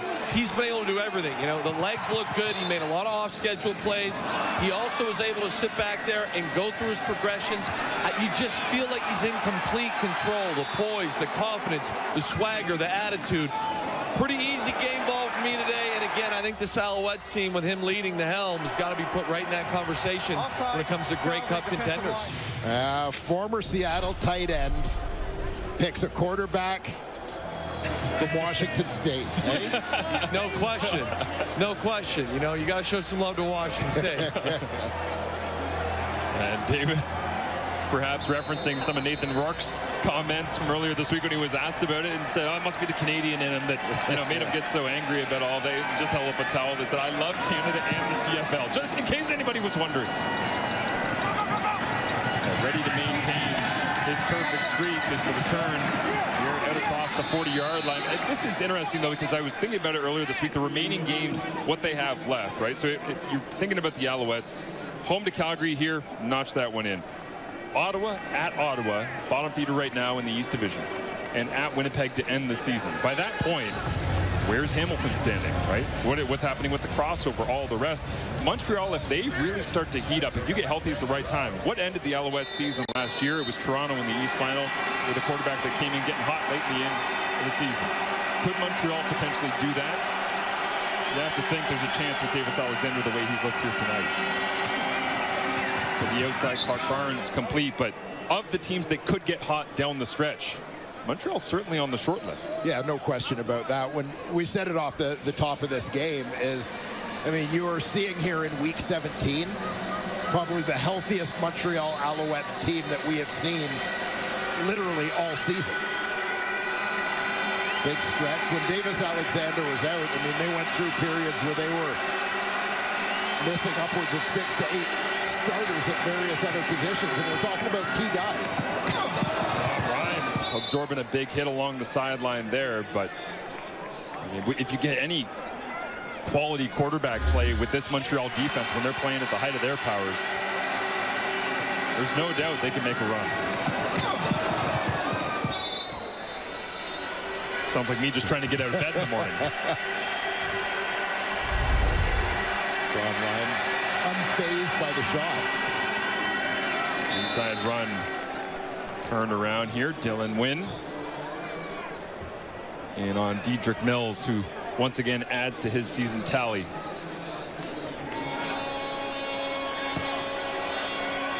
And Darnell Sankey, a guy who started his Canadian Football League career as a Calgary Stampeder.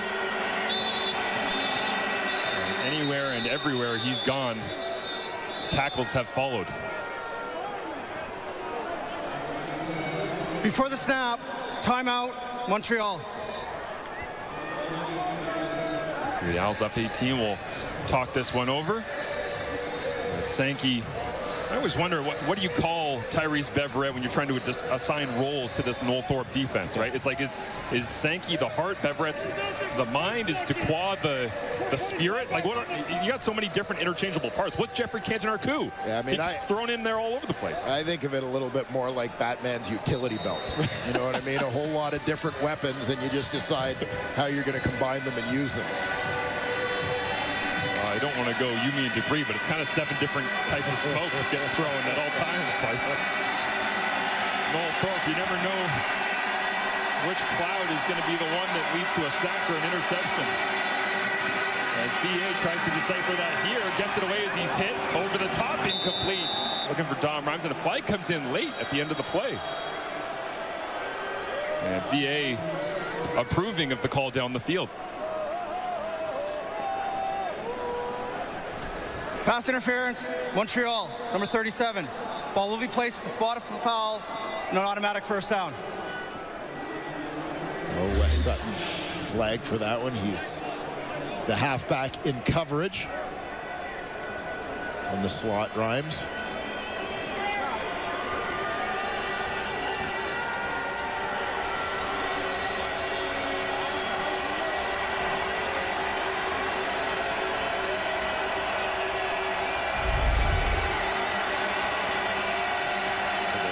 Football at the 24-yard line. And Vernon on 1st and 10. With 5 receivers available.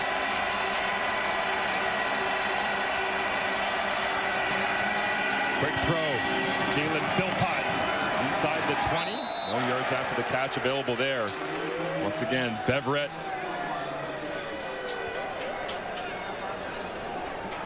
Obviously, the Alouettes in this situation, in a perfect world, looking to avoid a score, but more than anything, they're going to make the Stampeders take some time off the clock if they're going to get anything. Quick slant here, Tevin Jones. And a big collision at the end of that one. His offensive line running out to try and help out Jones on the quick catch. As you see, Fabian Ento, the length at that field corner spot.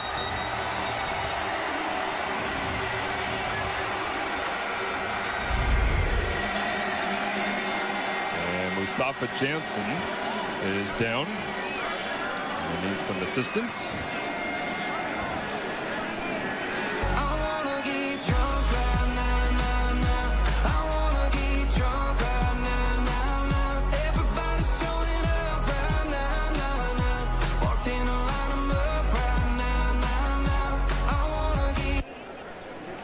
As looks like a cramp here from Mustafa Johnson as they'll try to loosen up that right leg as Davis Alexander watches on after having a tremendous evening getting Luke Wilson's game ball. You know, Marsh, this delay will give us a moment to acknowledge that tomorrow your alma mater, the McMaster Marauders, travel to London to play my alma mater, the Western Mustangs. You know what I'd like to talk about, Dwayne, is the big homecoming game. It's the big victory over the Guelph Griffins. Well, talk to me about that. I'll give you this one. Took the red eye home from Calgary last week as we were doing Calgary, BC. Land, take a 2-hour nap, and straight down to Ron Joyce Stadium to watch the Marauders triumph at home. We'll see how tomorrow goes. So you were amongst the Marauders faithful. There were plenty of us. Yeah. Tremendous. Nice. So hoping for good to see some love tomorrow. But yeah, the U Sports boys, the Philpotts here, UFC.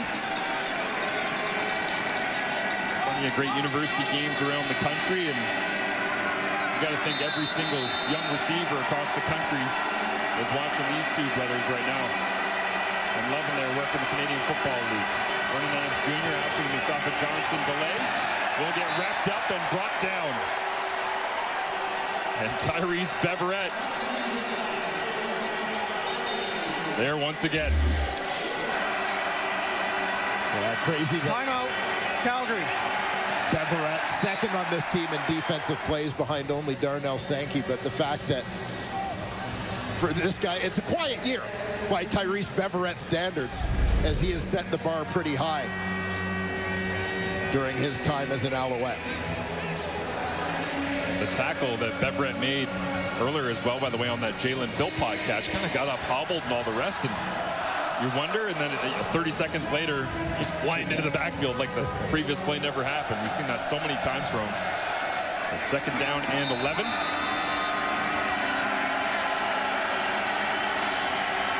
See Montreal just straight line defense sitting at their own 5-yard line here. Vernon goes to the outside. Pass is complete. As Sutton pushes Jalen Philpott out of bounds once again. And VA comes up a little bit worse for wear, but waving at the sideline. Keep in the ball game here after the strike. Yeah, some debate what was going on. VA stays on the field, but Quincy Vaughn is in as the short yardage quarterback. And Vaughn rolls his way to the right. Did they rip the football out? DeCroix on top of it. And after all of that, a fitting way to wrap this one up if it's a clean strip.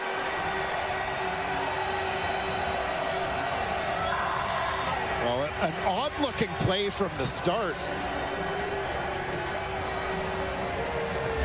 As Vaughn goes to his right, and it almost seems like there's just very little resistance here as he goes in. And obviously the question is, hey, all he has to do is break the plane. Did he manage to do that before the ball came out? Straight down the line, you're right. There was nobody there. Surging. Vaughn spinning the other direction and didn't get there. Yeah, the ball is out before he crosses that line. And you can see from Quincy Vaughn's mannerisms as well. He knew it, reaching for the football even before he got to the spot. Dave Dickinson still coaching hard. Right to the very end as Davis Alexander remains in the ball game.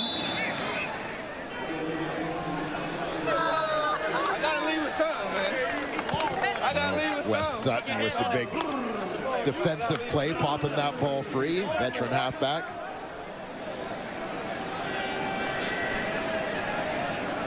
Tough break for Quincy Vaughn, who's done a good job this season running that Calgary short yardage unit. Well, especially after Shea Patterson has showcased just what a short yardage team can do for you in those crucial moments, right? Punching it in. Both these teams expect headed towards the playoffs, and Calgary certainly has to shore up that element of their offense. Automatic should be automatic. Alexander hands it off. Once again, Stevie Scott stood up by Hutchings. Micah Teitz coming in to help finish the play off as well, alongside Godfrey Onyeka.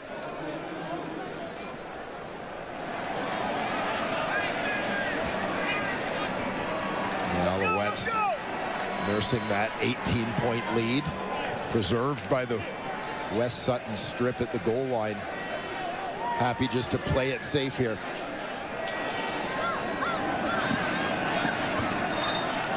The first 2 and out of the ball game for the Montreal Alouettes. 38 points on the board. That tells you how effective Davis Alexander's been. Even if they haven't been points on the board, they have not been quick trips on and back to the sideline. We've seen Tyson Philpott busy in the return game for Montreal tonight. Jalen joins Eric Brooks back to receive this Jonathan Zema punch for Calgary. Choose to drop it into Brooks as he gets across the 40-yard line and Wrapped up as the East standings, giving Montreal the record here. They'll move to 8-7 on the season. Still in contention against the Hamilton Tiger Cats. They got the victory here back in week number 14. And Moss taking the headset off, ready to wind this one down as the Calgary Stampeders now. You've gone Labor Day rematch, doesn't go the way that you want. Have a game against the BC Lions where Nathan Rourke just goes wild, averaging 12.5 yards per offensive play. Come on the road, their first of 3 in a row on the road. And this one doesn't go their way either, so trying to find A way to close out the season. There's a couple of final thoughts, Dwayne, with the backups in and flags on the field. Yeah, people getting their touches in, no doubt, for the Calgary Stampeders. In big picture, you anticipate that there are going to be some ups and downs over the course of an 18-game season. You certainly don't want your downs to come heading into the playoffs. Right. And this would appear to be a playoff-bound team. The Stampeders have had overall a terrific season, but they want to make sure they get some momentum back. I guess the question a few games now for the Calgary Stampeders is this a dip that you can clean up and get the momentum going? Or is this going to be one of those end of seasons where you look back in February and go, what happened over those last 6 weeks? How did we end up there? Yeah, and I mean, part of the issue for rough Calgary. Play, disqualification, Calgary number 15. 25-yard penalty at the end of the play. It'll be second down. Well, Dom Rhymes will head down the tunnel. 20 seconds ahead of his teammates. Davis Alexander. Disqualification. Calgary. Getting plenty of love.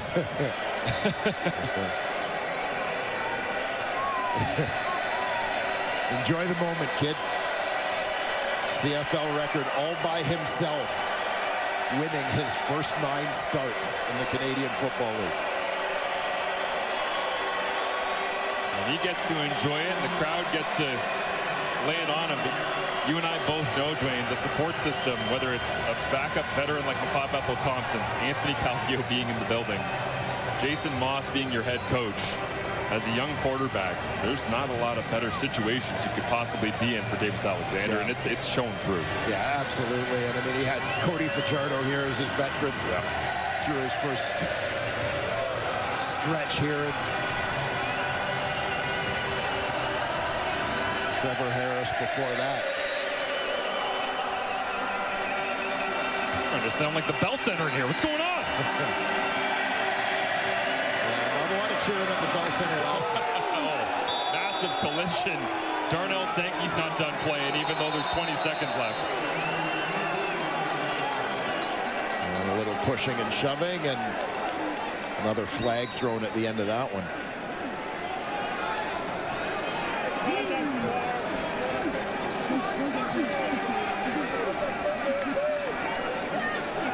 Jeffrey counting our coup. At the end of the play, 15-yard misconduct penalty against Montreal. It's 15-yard penalty, an automatic first down. Yeah, I see Jason Moss saying, yelling for Jeff and saying, get him out of here, I guess. So that'll be the end of Canton Arcou snaps for week 17.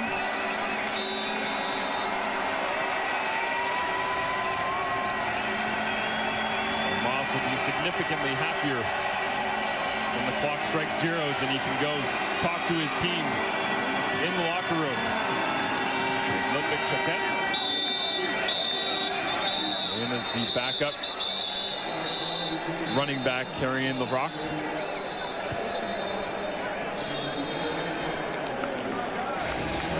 One of the young Stampeders having a little bit of a homecoming here. Quebec native Choquette played his college football at Western Illinois and finished up at Long Island. And will forever be in my mind as smelling salts guy at the bench press at the combine. Yes. Yes. Woke me up. I was 50 feet away from him. Into the final snap of the ball game. As once again a handoff, and a frustrated Calgary Stampeders club will lose this one, and the Alouettes celebrate at home. A meaningful victory for them. Piecing it together, Davis Alexander gets the Gatorade bath in his return, and mutual respect between those two. VA and DA, you knew it was going to be a show, but Davis gets to play king here in Montreal once again. The perfect record continues as the Alouettes in the Battle of the Brothers Philpott. It's Tyson's club that comes out on top. For Dwayne Ford, Kenzie Lalonde, Luke Wilson, I'm Marshall Ferguson. Thanks so much for watching Friday Night Football from here in Montreal.